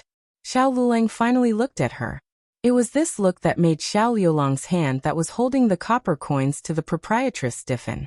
You are. Eugene grabbed Xiao Liulang's arm. I'm not. You've got the wrong person. Xiao Lulang looked away and put the copper coins on the table. He took the pancakes and left. Eugene's expression changed. Wait a minute. Hey, sir. You gave too much. The proprietress raised 2 copper coins and shouted at Xiao Lulang. Xiao Lulang leaned on his walking stick and quickly walked into an alley to the side. When Eugene chased after him, he had already hidden in another shop. Eugene looked around for a long time, but she couldn't find Xiao Liulang's figure. In the end, she left with disappointment and loss. Xiao Lulang let out a long sigh of relief. Fortunately, he hadn't been discovered. He walked out from the small cubicle of the ready-made clothing shop. He didn't know if it was because he walked too quickly to avoid Eugene, but his good left foot was twisted. He lost his balance and fell forward. Coincidentally, a customer opposite him had finished picking out cloth and was walking over. Xiao Lulang was caught off guard and bumped into her shoulder. He fell to the ground in a sorry state, and the walking stick in his hand also fell out. The servant girl cried out in alarm. Princess, are you okay? Princess Xinyang waved her hand indifferently. I'm fine. She looked at the Hanlin official who seemed to have tripped over himself. Her gaze fell on the back of his head. She asked, Sir, are you okay? Digression. Today is the last day of the double bonus. Those with monthly votes should hurry up and vote. The latest chapter of this book is not finished yet. For more exciting content, please scan the QR code below to download the app. Novels are updated even faster. Millions of novels are free to read. Novels with connotations that can't be found online are all here. https://www.zhbqg.com/89642_8964286/11060721. HTML Genius memorized this website's address in 1 second. www.zhbqg.com Bikugo mobile reading website. zhbqg.com. You're tuning in to the Earbook Haven YouTube channel. Don't forget to subscribe and join us on this journey to catch the most captivating stories.